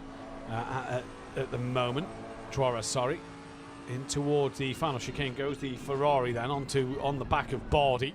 Can't get the move done. Looks to get a run out the corner. Bardi yet to pit, by the way. And these two have already pitted. So this is a pass for position.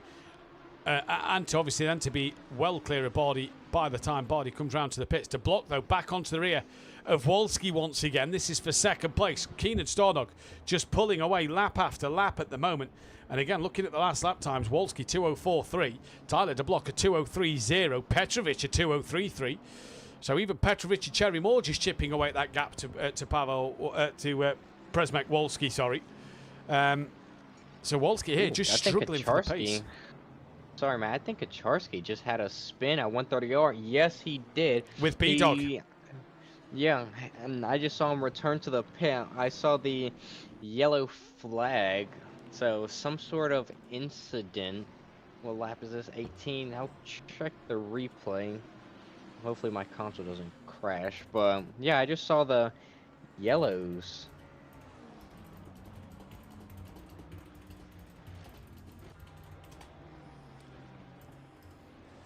Yeah, indeed. So we'll see what happens in this race. But yeah, Kacharsky back into the pit lane in this one. So hopefully that will be him back out on circuit. But that will give the likes of Michael Johnson, the likes of Richard Betson an extra place. Richard Stapley, by the way. Royden Stapley. I keep getting everybody's names wrong tonight. First man to do the pit stop here, as Michelle in the chat says, money. I don't know if that's Richie Michelle, actually, as well in the chat. But yeah, that gives him all an extra place. Stapley has done his stop, or his 2 stops. And Kacharsky has obviously given an extra place to Betterson and to that of Michael Johnson as well. Where are we in this race? Belder's been in the wall. Just got on board with Belder. Belder's been in the wall. The Bentley has been in the wall. I'm not sure what's just happened there because I've now lost the Bentley here at the moment. So has Belder just disconnected as well? Because we're down to 1 Bentley. And we're down to 34 runners. Rob Smith's managed to get himself back in, so that might be to make sure the rain is on this. Richie Michelle, if that's you in the chat, we're not starting arguments in the virtual grandstand. We don't start arguments in the virtual grandstand. If Mirko feels like it was an issue, Mirko could put a ticket in on him. If Kieran feels like it was an issue, Kieran can put a ticket in on him and the stewards will decide. We don't bring the arguments to the virtual grandstand. So keep it out of there, otherwise you will be muted in the chat. So please leave it to the drivers and to the stewards. Please listen to what I am saying. I believe we have just lost the other Bentley because I was on board him. He had a mistake coming down the back straight out of Spoon, was in the wall on the approach to 130R and has since then disconnected. But we've got Tyler De Block on the rear of Wolski, so we'll go back to that fight for the time being. And at the moment, this is you have to tip your hat to Wolski, don't you? Because this isn't a race where he's going to be, I know we've said a lot about Wolski in the past being the bridesmaid in races. This isn't that race. His teammates got way better pace than him. Wolski's not got the pace tonight. but he's doing a great job defensively to stay in P2 at the moment. Yeah, again, making that car as wide as the entire track, maybe a little bit more. But I was looking at the Kucharski B-Dog incident. So coming through turn 1, Kucharski got tapped around by Simcoe, who was just able to keep his minimum speed up. And then going through 130R, Kucharski, with heavy damage, tried to let one of the Lexus go of the black and blue racing squad, who tapped him around. Then as Kucharski tried to rejoin, he saw a B-Dog coming at top speed. He tried to go off the track to allow him to keep his line. Yep. And ultimately B-Dog just went off and got collected, because maybe he thought that Kucharski was going to stay on the racing line and not pull off. But kind of a weird but unlucky incident for all of those involved. Indeed. Michael Johnson has done his second pit stop. So is it Bardi or Belder? Was it Belder or Bardi, the Bentley, in this race? I can't remember which one. It was both of Bardi is the Lamborghini, isn't it? Oh, in fact, we're back up to 35. It was Belder. Belder has got himself back in, so must have been some form of disconnection there, because he has got himself back in. But that, again, crucially for black and blue, is another position in this race. Michael Johnson, as well, has done his second and final stop. Is Kucharski still in the pit lane? Yes, he is. The 338, so hopefully Kucharski comes back out on the circuit in this one. But so far, it's been a cracking race at the moment here, Wellington. A little bit quiet at times, but we've seen some dramas out there on the circuit as well. Simcoe's gaining on the back of Gary Clauble. Not seen much of Gary Clauble tonight. Had a bit of a quiet qualifying and a bit of a quiet race at the moment for Gary. Yeah, and that's most of the time, that's kind of how you want your races to be, and it just allows you to, bump up the music and then just put in clean laps and peace out. Just become one with the car. But he's doing what he needs to do for a very solid result. Kucharski, not Kucharski, we're being told in the chat. Matt Wright, he ought to be a commentator with how much he can pronunciate things. You ought to give it a go, shouldn't you? You know what I mean? On a Tuesday night. Yeah, on a Tuesday. You'll probably be racing that next season, to be fair. Here comes Joao. Or forever spinning around. Yeah, we'll wait and see, won't we? Here comes Duras in the Ferrari. On the back of Bardi. Got Brian Craig on the rear of him as well. Just behind them is that Clauble and Simcoe fight. Petrovic into the pits, as is Kruppeljan and Mirko Ricci in for his final stop of the night so far. Wolski still leading from Tyler de Block by half a second, but this battle as Joras is into the pit lane then. So Brian Craig comes through, as is Bardi actually, as a matter of fact, and Gary Clauble. So all them fights there have just been distinguished. Has had the fire put out. Hunter's done his pit stop, so has Johnson, so has Stapley, so has Privet. Patrick Leger, you surviving, baby boo? Well, no thanks to you retiring. Yeah, thank you very much. I didn't feel great going into tonight's race. Voice struggling after a fantastic Fox tackle last night. And then, you've retired from the commentary box for the season, so I've got to do it. I struggle. Beef's carrying me tonight. I see Righty in the chat. Try that. Got bullied by an American, and he said he called you a pretend Welshman. Yeah, he's still an admin. It's crazy, Just isn't it? saying. If he wasn't so good at his job for the driver classes, you know what I mean? Yeah. Just pouring myself another Dunkin' Donuts cup of coffee there. I got coffee granules from Dunkin' Wonder Donuts. who the American is, because I'm less American than I am Hispanic. So there's that. Keenan Stardog has just got past Malarex. Malarex, your bronze leader at the moment, but hasn't pitted. And Stardog back up into P5. Sam Greaves is now into the pits as well. 1 second between Wolski and de Block. It's not 1 second anymore. That gap has come down just a little bit. Oh, look at you with the love you write in the chat. He only calls me a pretend Welshman when he gets angry. He loves it, really. He knows it. He knows he doesn't mean it. What if he does? He's dead. He's dead to me. Sam Greaves into the pit lane as well, so that's giving Stardog another spot. Al Capara, by the way, the 181, is at Gary Clauble. with stop Yeah, go with penalty. the Yeah, stop it is. go 30. Yeah. So stop go 30. Look at how close Al Capara is, by the way, to Keenan Stardog. 2.4 seconds. So, wonder if Stardog maybe took tires, or in the ACC, if you slightly missed the pit box, you kind of played yourself on like LMU or iRacing, where you just have to be within stop go 30 96, Sam for Greaves. Sam Greaves. Oh, Tyler de Block very wide at 130R. That'll ping up a track limit warning for sure. Leger in the chat now, even if Mr. Duffin is at 20%, he is still a better commentator than even Crofty. Well, thank you, Patrick. Appreciate that one. Simcoe on the back of Petrovic. This is for the lead now in bronze, with Kruppeljan 12 seconds back in third place. Sam Greaves, obviously, with that penalty to his name now. Just ahead of this fight as well, actually. What else have we got? Broom's done his second stop of the night. Richie has done his. So has Juarez. Kachorsic is back out on the track. But Kieran Argent, due to Belder's disconnection, Kachorsic coming back into the pits, has moved up into 32nd.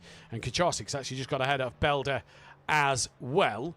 But Kieran Argent is back in for his final stop, and sadly a couple of laps down on that of White at the moment. Then further forward, Juarez up the inside of Steve Millington. Nice little move at turn number 1. So Juarez there is up yet another spot in this race. Good move from him. And moves up once again into another position in this race. Steve's yet to do his last stop as well. Doosan trying to get onto the back of Malarex. These two have both done one stop in this race. Greaves has fallen behind Simcoe and Petrovic, and just ahead of them is Brian Craig running up at P6. Great result this for Brian Craig at the moment. P6 on the road.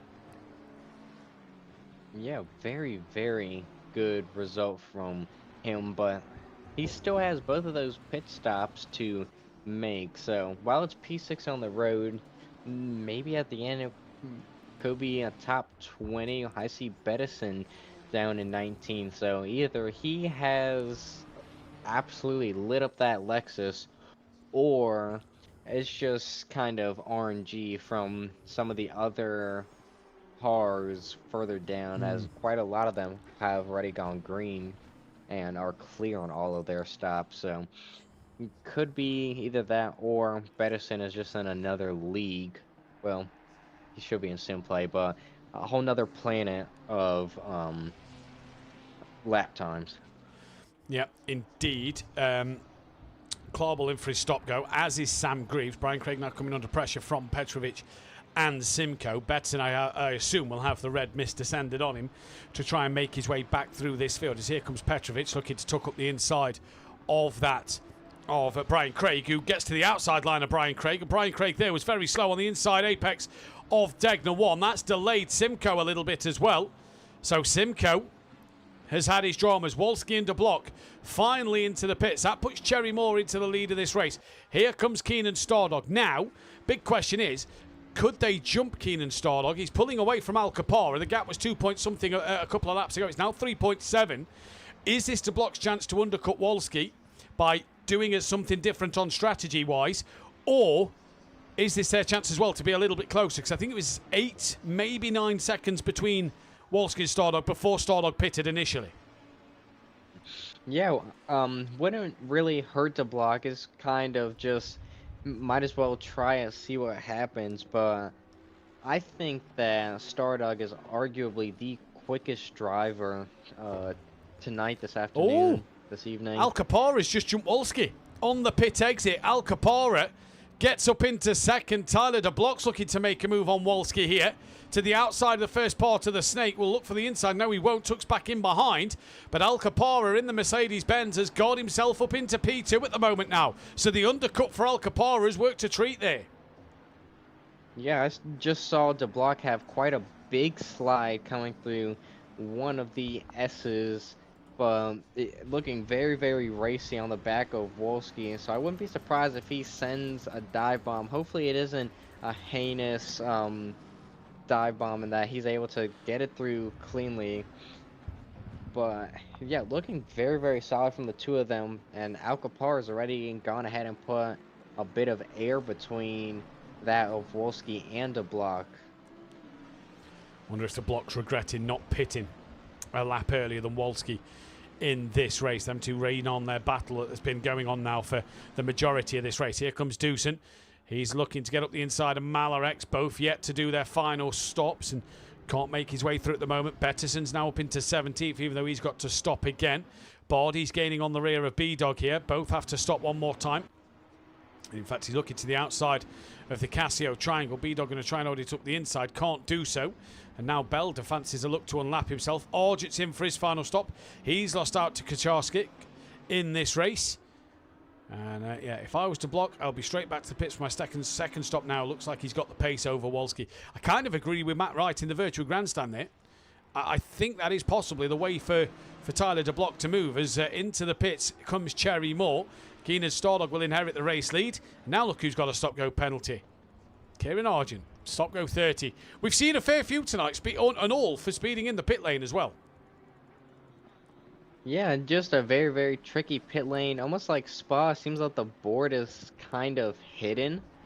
As Richie goes down the inside of Malarex. There's a little bit of contact between Malarex and Duffin coming up through the S's. So they're going to continue their battle. Richie's already gone ahead and cleared the two of them with both of his stops done. So we're going to see where Richie filters out. But driving very, very aggressively, even just a pass two bronze drivers who still have their last pit stop to do. Yep, indeed they do have their last pit stop to make, but it's going to be an interesting battle between the two of them towards the very end of this race. Steve Millington within 9/10 of Privet, down in 26th position at the moment. He's travelling straight to Silverstone tonight for the MotoGP. He's going straight off to there. Duffin on the back of Malarex, as we've just said. Mirko Ricci now up into 12th with his final pit stop of the race done. Tyler De Block all over the rear of Wolski. Al Capara just slowly creeping further forward though now. Not pulling away massively quick, but just slowly creeping ahead of the of this little fight. Which fight were you talking again? My headphones kind of went in and out. Wolski and De Block. Al Capara just pulling slightly ahead of the Wolski De Block battle. Yeah, so I'm wondering if Al Capara maybe took tire. Well, I don't know. Maybe he. I don't know. My engineer brain is kind of turned off. Saving that for next year. Whoa, Wolski! Wolski, big snap through 130R. Hard into the wall. What's the damage like? Not too bad. To say he's hit it hard. The bonnet's not lifted massively, but Wolski lost it all on the outside curb, coming through the exit of 130R. And that was a huge impact for the BMW there, but somehow gets away with it. The steering might be a little bit bent. Let's take a look on board with Wolski here then. Oh, he's struggling. He is struggling out there. You can just see him twitching through turn one. Not going to see if the steering's bent at this point at the moment. That BMW looks like it's gone a little slidey. You can see his lights just flickering under the braking a little bit.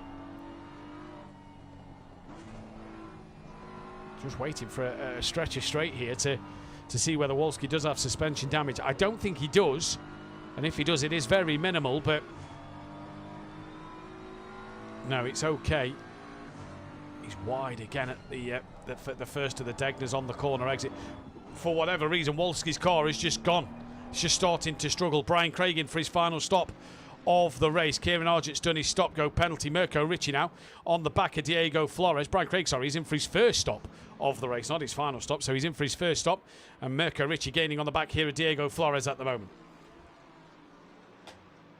Yeah, and we know that Ricci and Flores have had a few issues earlier this season, so let's see if some of those tempers are reignited or if the flame has been snuffed.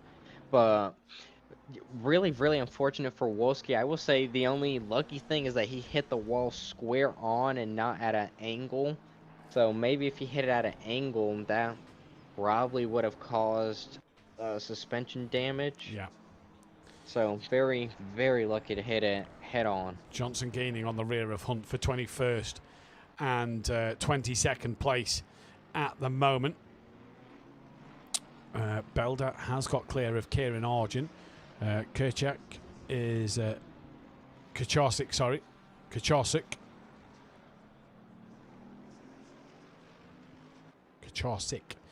is still got one more pit stop to do, so will he lose out to Belder and Argent in this race? We'll wait and see. Mirko Ricci, though, like you said, bit of bad blood he's had. Tyler De Block now on the back of Al Capara. In fact, no, gone on to Tyler De Block. He's ahead of Al Capara. So Tyler De Block now, finally, can say he's up into second place. And look at that. Since he's cleared Wolski, fastest lap of the race. So it shows the pace that De Block hasn't been able to use in this race at the moment due to the fact he's been stuck behind Wolski in this race. Yeah, but even if he was behind Wolski most of the race, he could have been saving his tires, so maybe in the second stint he'll take tires as Alcapara is off into the gravel on the exit of Degna 1. So back to what I was saying about De Block, yeah, maybe just saving his tires the first stint to really push the second stint, and then in the third stint maybe take a fresh set of tires and then try and reel in Stardog. Indeed. Well, Flores at the moment trying to fend off that of Mirko Ricci.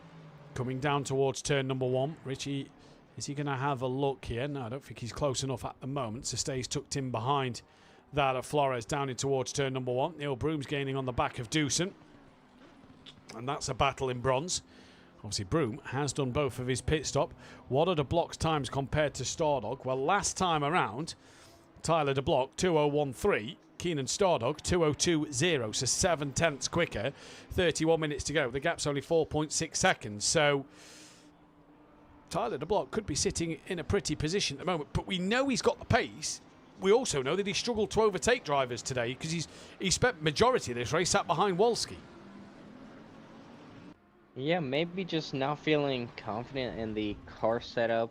But hopefully in the second stint he takes enough fuel, as I think that's been the bane of De Block so far, just not having enough fuel. I think we saw it at Silverstone a couple of seasons ago. Happened to him earlier this season at Monza. So just, as my rule of thumb is, just over fuel it and just have at it. That's worked for me in LMU, ACC.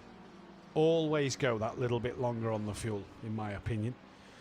Last time around, De Block quicker by a tenth than that of Keenan Stardog. Wolski lapping now down in the 2-minute 4s. In fact, he was lapping 2-minute 4s towards the back end of his stint before he pitted, so it's not actually too different here. As Mirko Ricci gaining on Diego Flores. Down the back straight they come. Mirko going to look to try and pull out here through 130. Mirko goes. Flores as well, keep both within track limits, they do.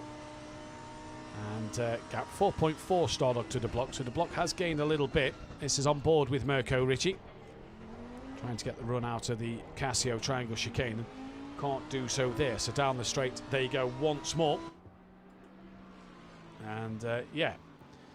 What was a quiet start to the race, Wellington, it's turned into the last 10 minutes or so. It's turned into absolute chaos here.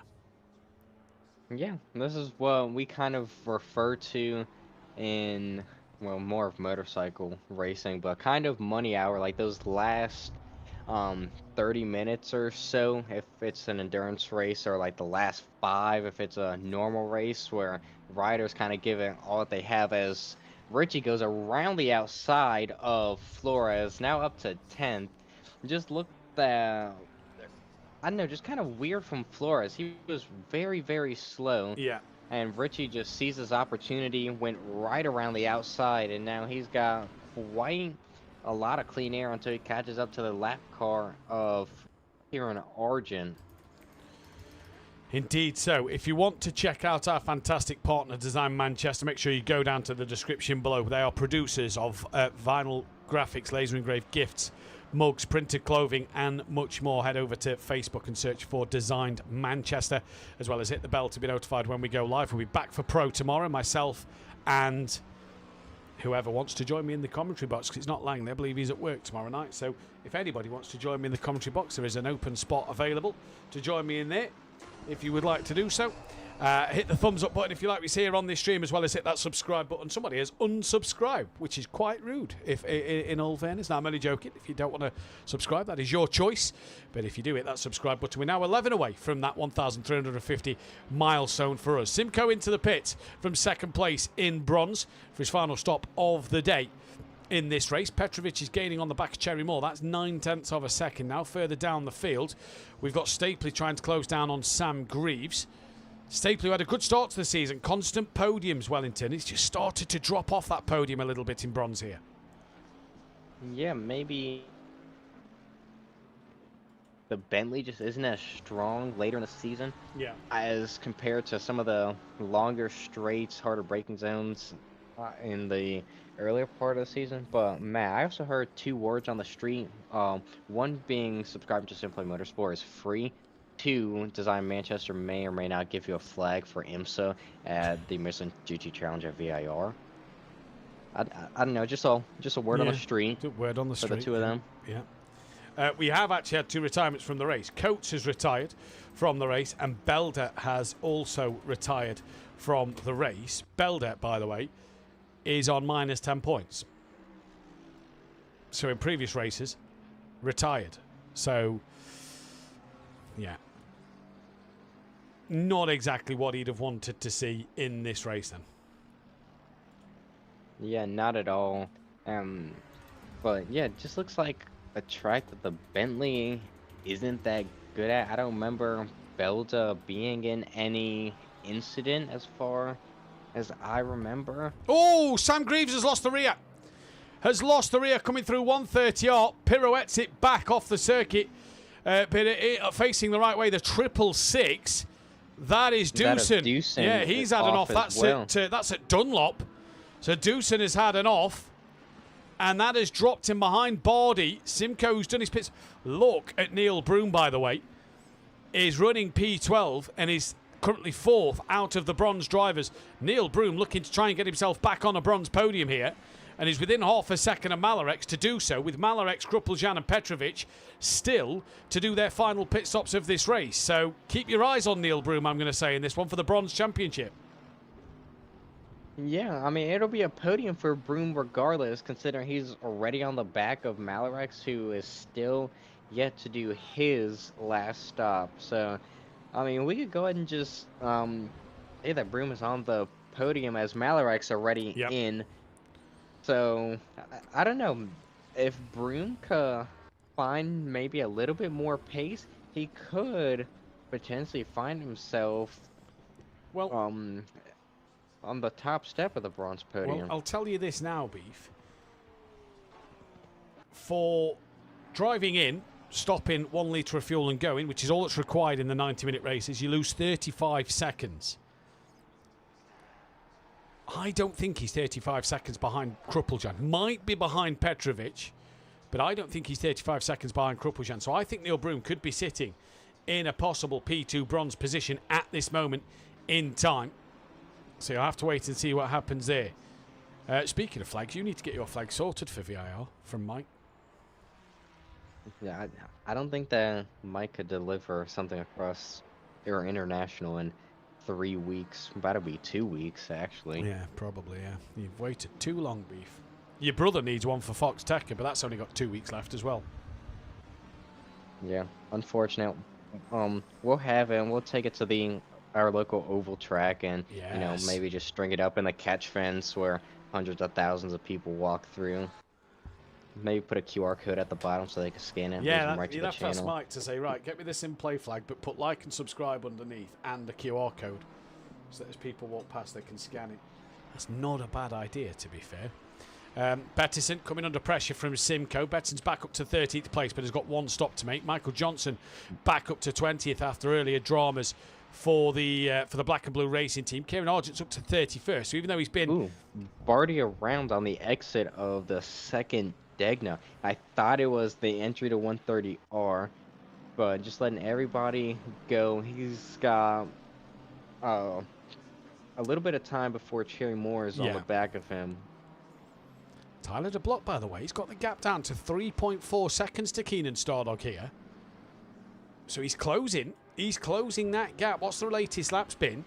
2:02.1, so only 2 tenths quicker than Stardog. It was a 2:02.3. And the fuel... but if I'm going to send you a screenshot, and where my mouse cursor is their latest fuel mileage, fuel they've got in the car from their last lap.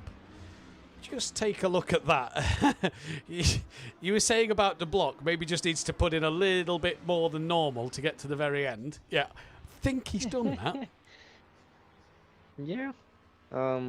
Yeah, when compared to everyone else, has a little more than a safety barrier. Might have the Great Wall of China as the safety barrier in terms of fuel numbers. He's still got a pit stop to make as well. Hey, when in doubt, just give it a, just a single liter. Maybe have one of the fuel guys just like spit in the tank. That'll be good enough. Send him off. Yeah.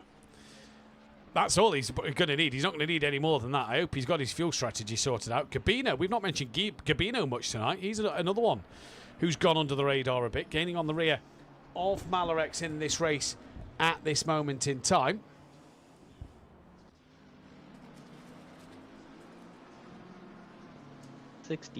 Apologies, my partner's coming for her charger for her Samsung watch and has disrupted the whole flow of commentary. Oh, Hunt with heavy damage. The, hood, bonnet, whichever you choose to call it, is up. I don't think it's flapping. On who? Sorry? Say it together. Oh, it is. She's not even shut the door. Hunt. On who? That of Hunt? Hunt. Yeah, the bonnet is flapping down in P20.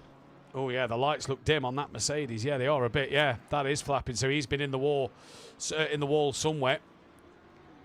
She's not even shut the office door to the studio. Do you know what I mean? That's crazy. You're going to have words after this broadcast.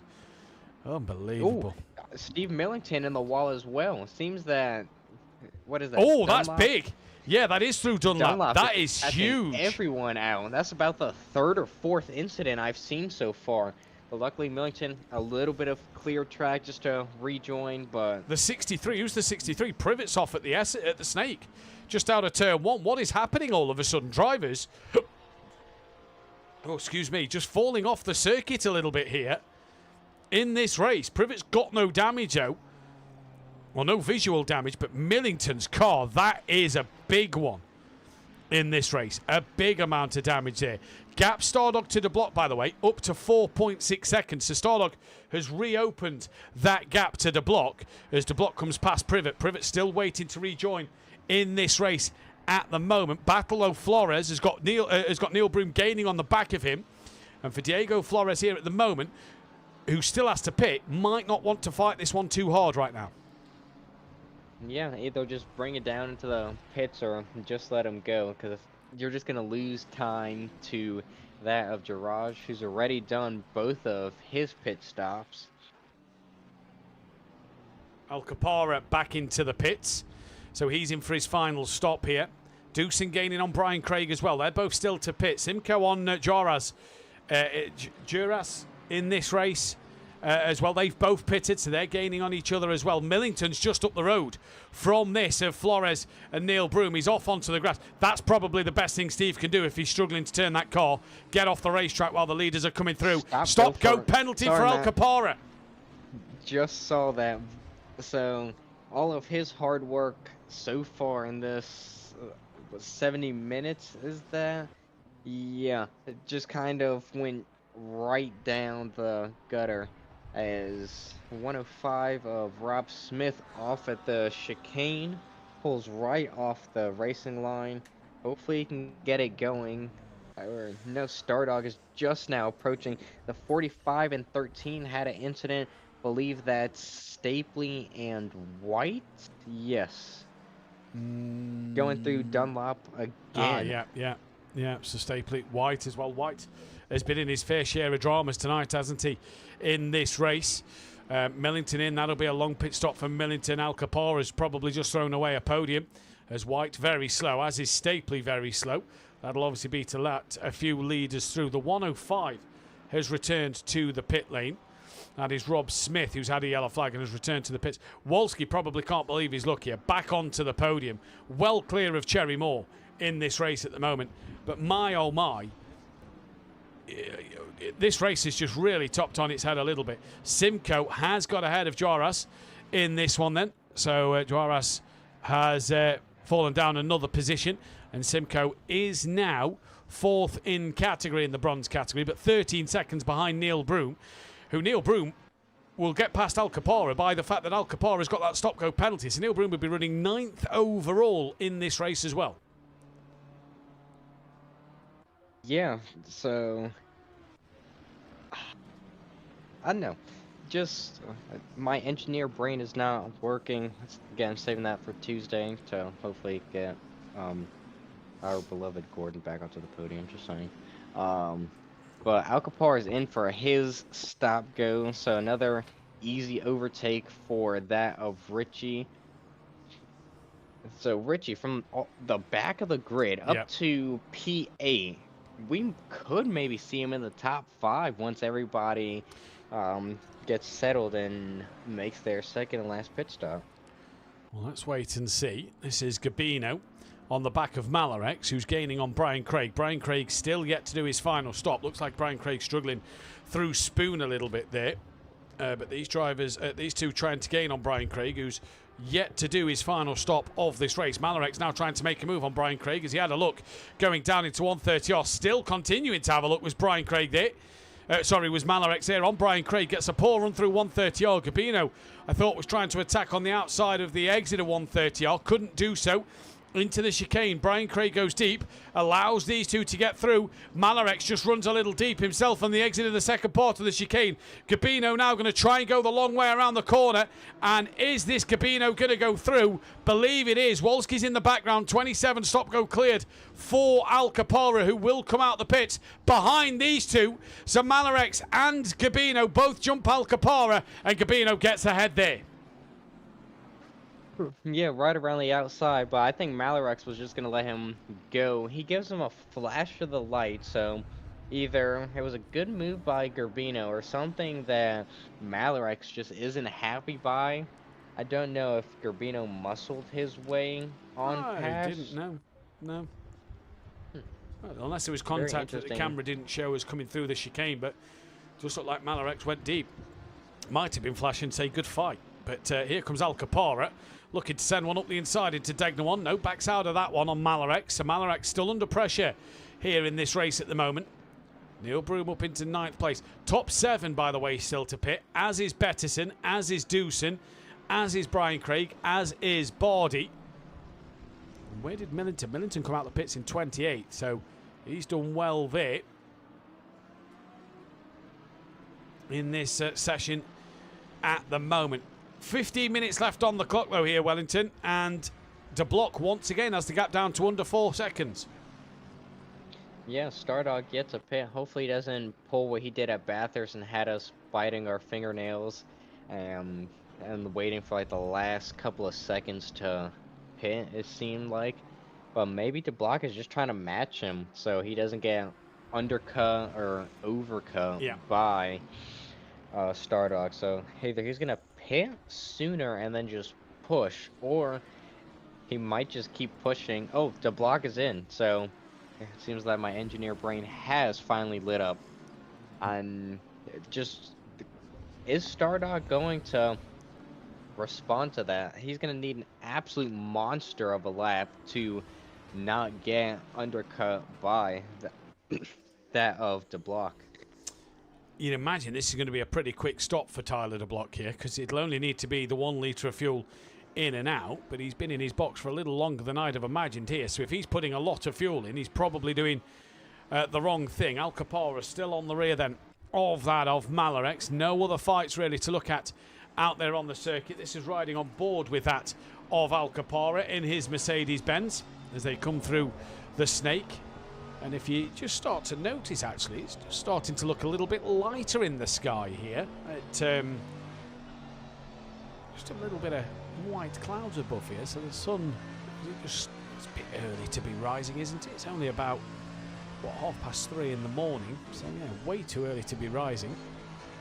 I don't know, that sky just looks a little clear on my end. It Oh, is here the comes land of the Alcapara. rising sun. Alcapara making a move. Got the run out to Degner too. Up the inside through the little kink at the hairpin. Oh! Malarek's got on the grass and into the back of Alcapara. Where's Michael Johnson? Thank you, Mama, for the carrots. 2 places for him. Diego Flores might pick himself up the 1 place. Alcapara has not yet got moving. Flores gets through. Where is Malarex? Got back going, but has got some big damage. Cummins into the pits, and Tyler DeBlock out the pits in P5 at the moment. Did he pit for too long, though? We'll wait and see. But Malarex, they're all on the grass there, Wellington, and into the side, rear, sorry, of that of Alcapara. Yeah, I thought that Malarex was just going to miss him, but ultimately just kind of a poor choice for Alcapara to make that pass, or just poor timing for the pass. I don't know. If you ask me, to be fair, I feel like Malarex, who was understeering wide, should have just lifted off the throttle, in my opinion. But yeah, I'm sure if the stewards look at that one, they'll be the ones to investigate it. We're not the stewards of Pro-Am, so we don't have to check that one out, thankfully. Yeah, just a professional commentator and somehow an LMU driver and a admin with the training wheels on. Yeah. And a commentator. I forgot about that. Yeah. Gotta add it to Instagram so that way news. Yeah. Patrick Legier's Instagram can say commentator, driver, professional, retiree. Yeah. I mean, practice him for when he gets older, like 60s, and he can retire, Yeah. kick back. He'll be Pretty good. sure he's He'll be done good that at that as well, a couple won't he? By times. the time he gets to that age and can put Yeah. his retirement in. Oh, yeah, easily. Well, Patty knows that we make fun of him, and it's all by banter. love. Yeah. We love Paddy Leger. Hope he's having a good holiday. He's tuned in, so he can't be that good if he's... in fact, no, he must be good. That must have made his holiday if he's tuned into a bit of SimPlay Motorsport. Patrick, if you're still listening, Yeah. wherever you are on holiday, hotel, campsite, wherever you are, I hope you're telling everybody to go and Send like pictures. and subscribe. Yeah, like and subscribe to SimPlay Motorsport. Do your job. Come on. As Tyler DeBlock, 13.2 seconds behind Petrovic. I think he pitted for way too long, you know, Tyler. That gap to Petrovic is huge. What fuel's he got on board? Yeah, I think he's put too much fuel in. I don't think he went to 1 litre splash and dash. I think he went way too much fuel. A bit of overkill, knowing what's happened in the past, and has possibly just cost himself the chance of a race win. Has he possibly cost himself the chance of a podium here? I mean, Cherry Moore yet to pit, Petrovic yet to pit. Maybe not. Again, we know how quick the block is, and maybe he has all the fuel in for a strategic reason. Because the McLaren, quite a twitchy car, but maybe if you add in a ton of fuel, it kind of balances out and is rapid, turns nicely, kind of covers all the bases. So that's how I'm looking at it. I know some cars, I think the Porsche as well, very, very twitchy, so you can just throw in 120 liters and that'll solve all your problems. Well, let's wait and see what where Tyler DeBlock will come out, because Cherry Moore is now into the pits. This will be a good indication, see where Tyler DeBlock will be in this race. And yeah, this could be an interesting one for sure, to see exactly where he will be in this one. So let's have a look and see what Tyler DeBlock will be. As we are into the final 10 minutes of this race. If you want to tune into more SimPlay Motorsport action, you can do so tomorrow night. I'll be back live at 8 PM BST. Join me live with whoever wants to join me in the commentary box. And then we'll be back live, myself and Wellington, back for the penultimate round of the season at Zolder next time out. So getting to that sad end of the season at the moment now. Well, sad end and happy end, because we might crown... Well, we sad because we're not a here. new champion. Yeah, indeed we will, which would be absolutely great. Brand new champion once again. Just thinking on this grid, is there anybody who's won Pro-Am? Andrew Taylor did back in season 2 of Project Cars, but he's not going to win this season. I don't think there's anybody who has won it before that is back in Pro-Am now. So, yeah, we will crown a new champion in this this current season for Pro-Am. Yeah, Zolder next week, then the Donington Decider, if it gets to the Donington Decider, because, you know, Wolski at the moment, currently ahead of Johnson by a good margin, could win. It showed Wolski as a white dot. I think he was slow coming out of 130R.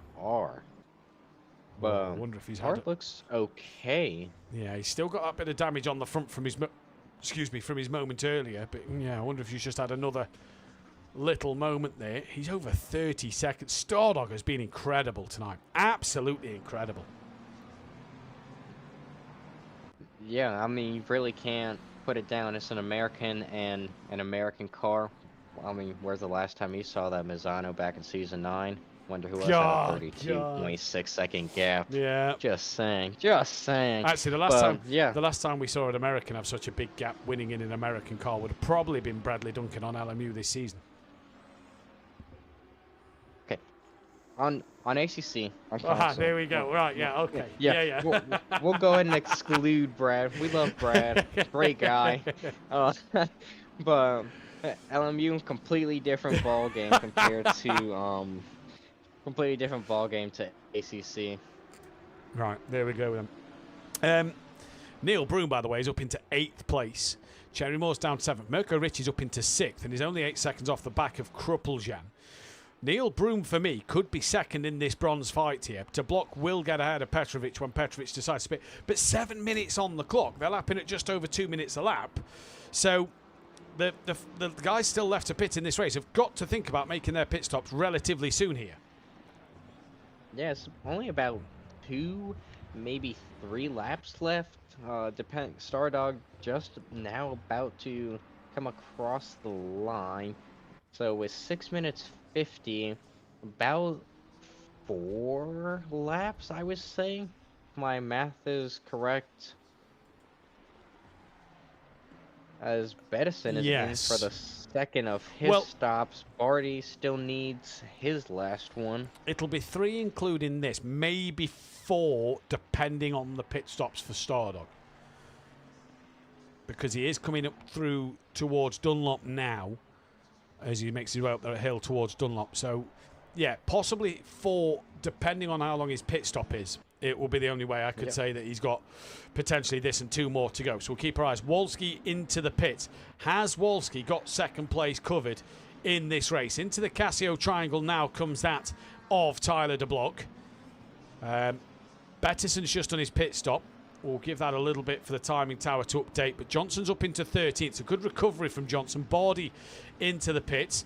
Wolski hasn't yet gone green. So Tyler DeBlock does get back up into second. Where's Mirko Ritchie? Nowhere near, so not going to trouble Wolski at all in this one. Cabino coming under pressure from Johnson. So Johnson might even fancy a P12 in this race at the moment because he's gaining on the back of Cabino quite quickly here.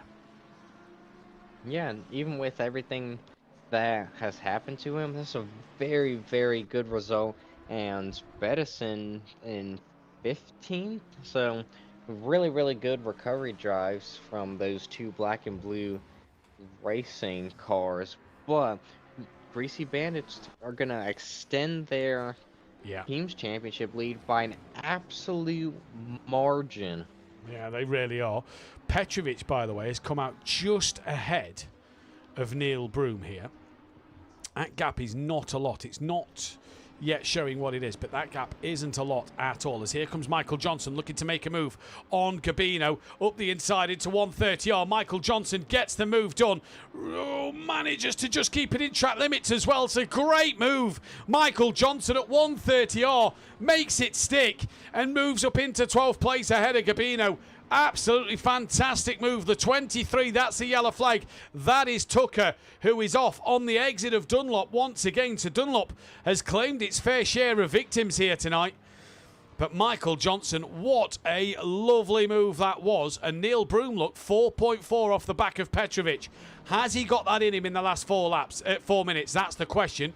Stardog does start yet another lap here.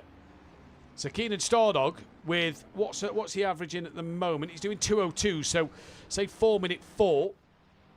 Has got an extra 2 laps in the bag here, but he's still got to make his last pit stop. So I think this might be the penultimate lap of the race Sorry, next time round will be the penultimate lap of the race. We'll wait and see, though, as he's still got that pit stop to make, and he's coming up on traffic. Tyler De Block is over a sector behind Keenan Stardog, so Keenan's got this one won no matter what he does in the pits. Gabino hasn't let this fight die, though, with Michael Johnson at the moment. He's still trying to hang on in there and fight back over the Lexus. Bit of a twitch out of the second Degner. Under the bridge they go as they approach the hairpin. Gabino still trying to attack the back of the Lexus. Gets really close at the hairpin, but this is where Michael Johnson, that power of the Lexus through 200R, will just be able to pull away from Gabino. Krupeljan into the pits. Broom's got the gap down to 3.6 to Petrovic. What's the gap as they come across the timing line? It is 2.8. And Neil Broom is on a charge over Petrovic at the moment. Yeah, it really just goes to show how good the Ferrari is around here. Especially since the track is now almost completely rubbered in, and not seeing the temperature have changed at all. So yeah, just goes to show how good the Ferrari is. Stayed at a nice 24 degrees for the entire of this race. Sanchez trying to look to the outside of Brian Craig here, in towards the first Degner. This is slowing up Dusan a little bit, but not Dusan, sorry. This is slowing Petrovic as well, by the way. 2.3 the gap, Broom to Petrovic, because of this fight between Brian Craig and Sanchez then, as they approach into the hairpin. Sanchez looking to attack, gets a tap up the rear from Petrovic, who then spins Brian Craig around. And Brian Craig's now going to lose out to Stapley. And here comes Neil Broom as well. And if Petrovic faces penalty for that, that could put Neil Broom on the top step of the bronze podium. Yeah, and Stardog's gone ahead and done his second stop, and De Block nowhere. Well, he's just now about to cross the line. So it seems that Stardog has just about packed this race up for his second win of the season, as Tucker is in the wall again at the S's. Again, just another very well-driven race by Stardog. Yeah. We saw him at the beginning, and he just about checked out, got his head down. And I think we also have to give props to Wolski for holding up everyone else and making that BMW just as wide as it can be. Yeah, indeed. He got a bit lucky, possibly, with that spin he had at the 130R corner. By the way, Neil Broom and Petrovic now have cleared the traffic. Petrovic may have some front-end damage. Neil Broom within 0.8 of a second. Where, though, is Keenan Stardog coming towards Spoon now? Is there possibly time for one more lap in this race? Keenan Stardog might think of just easing off a little bit to get this race towards its end. Neil Broom then will be on his final lap, but we'll see what happens to Keenan Stardog. Beef, you keep an eye on the Petrovic-Neil Broom battle a moment. I'll keep an eye on the race leader to see when he crosses the line and how long is left. Yellow flag again. That is the 86. Who is the 86? That is coming on the exit of 130R. That is Bardi, who I believe is just getting going now. 23 seconds on the clock as Stardog exits 130R. Is this the final lap of the race? 16 seconds. He enters into the Casio triangle. Exits the triangle now with 12 seconds on the clock. Believe this might be it, you know. I don't think he's going to get to the line. 7, 6, 5 seconds left. Are we about to get one more lap? Is Stardog about to take the race win? Keenan Stardog will take the checkered flag. He wins here at Suzuka for the 90-minute race. A great drive. Lights to flag for him. Tyler De Block, though, huge second place in this one. Great drive from Tyler De Block, P2 and the fastest lap of the race. Wolski, championship leader, P3 to hang on in there for that one. Great stuff from him. Flores finished down in 14th position. Alcapara was 16th place. We had Richard Betterson in 15th. Dusan down in 17th as well. But here comes Wolski towards the line. Hunt down in 19th position. Wolski takes P3. P4 from the back of the grid. Good drive from Mirko Ricci. Potential issue to look at with Kieran Argent, but that'll be one that the stewards will take a look at. Sam Greaves finishes down in 20th position. Mirko Ricci P4. Cherry Moore going to come across for P5. And has Petrovic hung on in there? Yes, Petrovic has. He hangs on in there over Neil Broom to take the race win. Broom second place in the category, 7th overall, and 6th for Petrovic. Simcoe, championship leader in the bronze category, only 8th place, but crucially will finish a couple of spots ahead then of that of Krupeljan. Juarez is in P number 8. Krupeljan will be P9. People have left the service, so I'm going to have to do all the results at the end. I'll let Beef do the interviews while I get the results in. Krupeljan, though, across the line. Cummins, Michael Johnson, we're just waiting on, and a few other drivers down the bottom end of the field. But what an end to the race. Remember, if you haven't already, hit that thumbs up button, subscribe to the channel if you are new, and hit the bell to be notified when we go live. We'll be back live tomorrow night for the Pro Series as Michael Johnson crosses the line. Steve Millington next to the line. He comes across now for P whatever, because a few drivers have left, so I don't know where Steve is overall, and we're just waiting for Bardi to finish. But great race at the very end there. Great race at the end, Wellington. Yeah, absolutely. I think that Broom kind of bit his time, maybe thinking that there was going to be one extra lap, because I saw as soon as Stardog had crossed the line, he started pushing, but I think it was just a little bit too late for him. I feel like he should have did that maybe 2-3 laps earlier. Yeah, possibly so. Steve down in 28th. Gabino was 13th position. Brian Craig ended up down in 23rd. Popovic, I didn't see here tonight. Peckman wasn't here. Taylor wasn't here. Duras was P9. Cummins, 11th place. Good result for him. No Dronelander, no Sturrock. Kieran Argent, 31st. Murray not here tonight. Gary Clawball, 24th. Great to see him back. Gluak wasn't here. Nuke Waste wasn't here. And as we know, Belder retired. In bronze, Royden Stapley's Bentley was 22nd. Sanchez come across the line in 21st. We had Malarex in 18th. Privet was down in that of number 20 something or other. Where was Privet?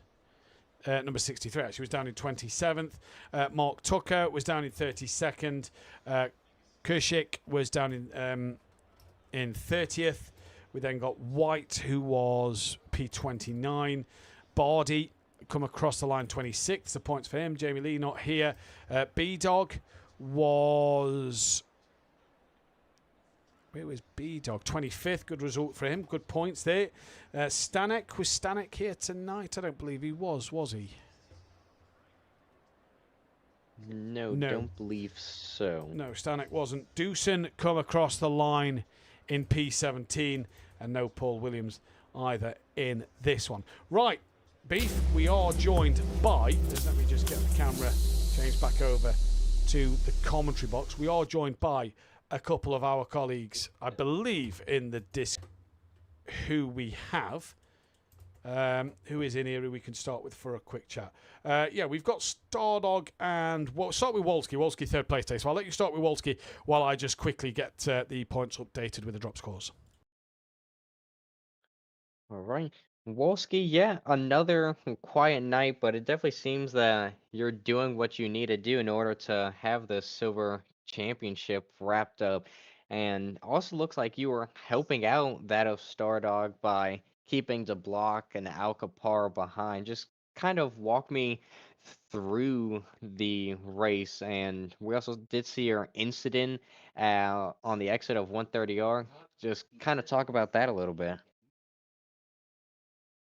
Well, yeah, but first, magnificent job from Keenan. Very well done. Bravo, man. Great stuff. Oh, and also congrats to the block because he was keeping me honest the first stint, the whole first stint. So I was in pure sweat.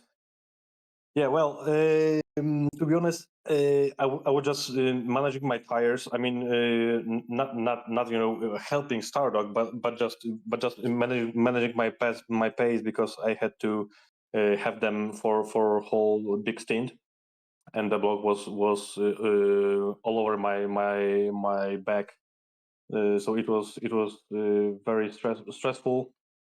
And then after the first pit stop, I had a massive shunt at the exit of the 130R. So I was pretty sure that my race is over. But I managed to keep it on the track somehow with the minor damage. But then I mean near the end, I did the same mistake again. But yeah, just Damage very, was very, severe. Yeah, it was severe. yeah. So my pace dropped very massively. So I don't know how I ended up on P3. To be honest, I should be much farther. So I don't know what happened to the others, but this is pure luck from my side. But yeah, just another solid night. We head to Zolder next week. What do you think you could do around there? Well, just keep it on the track.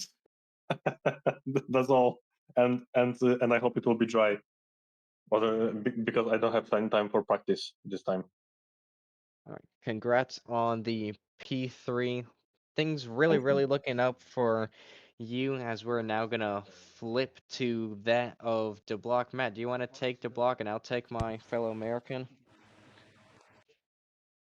Ah, all right. So the block probably the quickest on outright pace. Matt was showing me the current fuel numbers, and it seemed that I don't know if it was a setup thing where it's better to overfuel it, or if you were just hoping not to run out of fuel.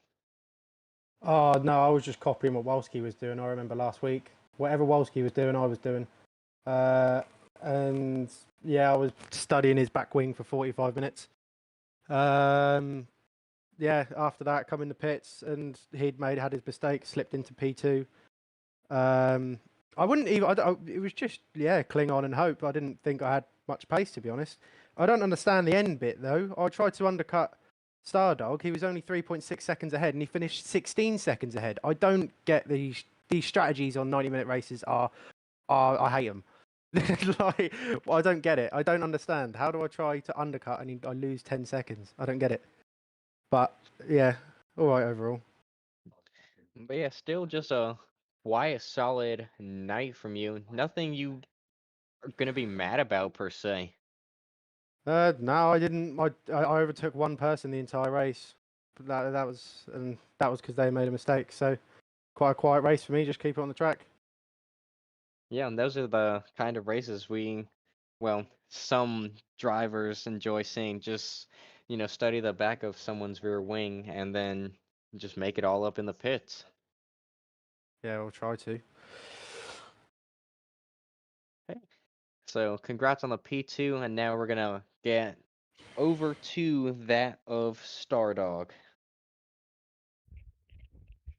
Hey, So from one American to another, and also a Ford Mustang driver, huge congratulations. But yeah, just a really, really good night from you. It seemed that you took the green flag and kind of pieced out. Wonder what type of Spotify playlist you had. I didn't have anything, but yeah, I think Walski and everyone just was, kind of jostling behind me, and that allowed me to just stay in that clean air first few laps and really kind of, build a gap, was wonderful. It kind of made that a nice, a little bit of a nice Sunday drive, that first stint at least.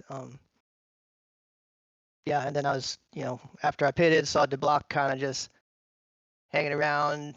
I was watching the times kind of yo-yo back and forth a little bit. So definitely, I was sweating trying to keep him behind me. So Yeah, you might also have to thank Wolski a little bit for creating the Great Wall of Greasy Bandits and, just holding up all of the other cars. So you guys should be exactly. in the team's championship or clear in the team's championship with a quite bad night for both the black and blue racing cars. So you guys beginning to Well, and you guys already have one hand on that team's championship. Are you slowly raising the second hand to get it onto the trophy?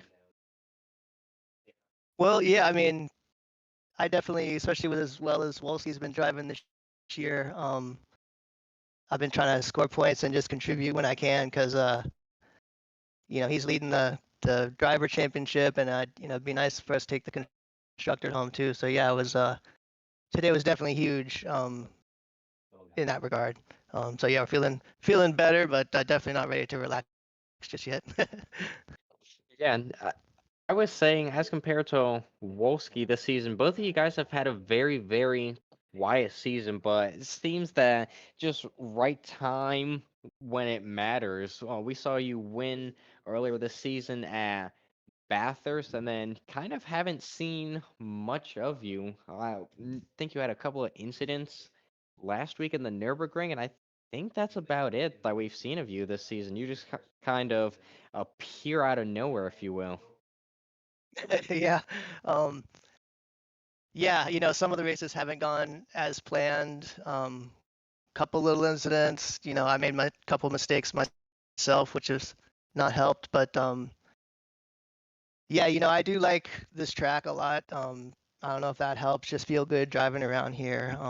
So yeah, I was really glad I could do well, and I'll gonna keep trying next week as well. So be a little more consistent, hopefully. So yeah, off to Zolder next week. What do you think that you can do around there? Um, yeah, it's been a while since I've driven that track, but I like it, and I'm kind of curious. I don't know that I've driven the Mustang around there yet, so I'm kind of curious. I do like chomping curbs. Zolder's got good spots for that too, so yeah, I'm kind of looking forward to it. Well, congrats again on the win. And I think, Mast, yeah, those are all the interviews. Just flipping to the PC. Yeah, well, I can tell you that you was spot on with what you said about the Constructors' Championship. Greasy Bandits are almost 300 points clear of Black and Blue Racing. There's only 3 teams left up mathematically who can win this now, and that is Greasy Bandits, who lead the way from Black and Blue, and then 4Q Motorsport. Hulkanios Motorsport can no longer win it in 4th place. You've then got the Vanguard Race Team, KSR, Team Merlot, SimPlay Racing, ATC Maniacs, FRO Racing Team, Team GBR, BSH Spinners, ACC Venom Racing, Forever Forward, and Trotters Independent. They all can't. It's down to 3 teams. And almost really, could, depending on the results next week for the Black and Blue team, bear in mind, there's no more drop scores. That's the drop scores in the bag and done. Could Greasy Bandits lift it next week? Seems impossible, because I think the points will work out that they need almost Black and Blue to score nothing while they take a 1st and 2nd in both races. Remember, it's the Format B, the sprint and the feature race. So more than likely going down to Donington, but Greasy Bandits have one hand on that championship for sure for the time being. In bronze, Simcoe has a 21-point lead over Kruppeljan. Stapley 3rd, but has lost out massively in this one now. Sanchez is P4 from Malarex in 5th. Smith is P6, Privet 7th, Petrovic is 8th. They can all still win the bronze championship. So they're all still in contention to win bronze as it stands at the moment. Tucker, Kershik, Broom, White, Bardi, Dog, Lee, Stanek, Doosan, Williams and Hughes cannot win the championship anymore. In silver, 6 drivers left to win the championship. So it has really, really shortened that deficit down between the drivers in silver tonight. Wolski still leads and almost has a 100-point lead over Michael Johnson. It is, in fact, no, sorry, he has a 138-point lead over Michael Johnson. Apologies, read it wrong. He's got a strong lead as Wolski in this championship. Johnson 2nd. Stardog is up into 3rd. Only 21 points behind Michael Johnson. With Sam Greaves 4th. Mirko Ricci 5th. Richard Bettison 6th. They are the top 6 drivers that can win it. Outside of that, it's then Gabino, Cherry Moore, Al Capara, Steve Millington, Coates, Craig, Hunt, Popovich, Flores, De Block, Roras, Cummins, Peckman, Taylor, Dronelander, Argent, Sturrock, Murray, Clarbel, Gluhack, Waste and Belder. They can no longer win it. So they are your provisional championship standings. Remember, if you want to follow us on our social media, X, Instagram or Facebook, to keep up to date. Or if you're inside the Discord, you'll be able to keep up to date that way with the finalised championship standings when they get released. So keep your eyes out for that one, because that is when the championship standings will be fully classified after any stewarding that takes place over the weekend. Obviously, drivers have from now till midnight tomorrow night to submit any tickets they need to do. But we're back at Suzuka for the night race for the Pro Series tomorrow night. Join myself live from 8 p.m. BST for that. Myself and Wellington Jimenez will be back in the box for Format B, the sprint and feature race, with a longer fixed 25-second pit stop next time out before the Donington decider in 2 weeks' time for the finale of the Format A races here. But from me, Wellington Jimenez, and the whole of the SimPlay team, thank you for watching. We'll see you next time. Goodbye.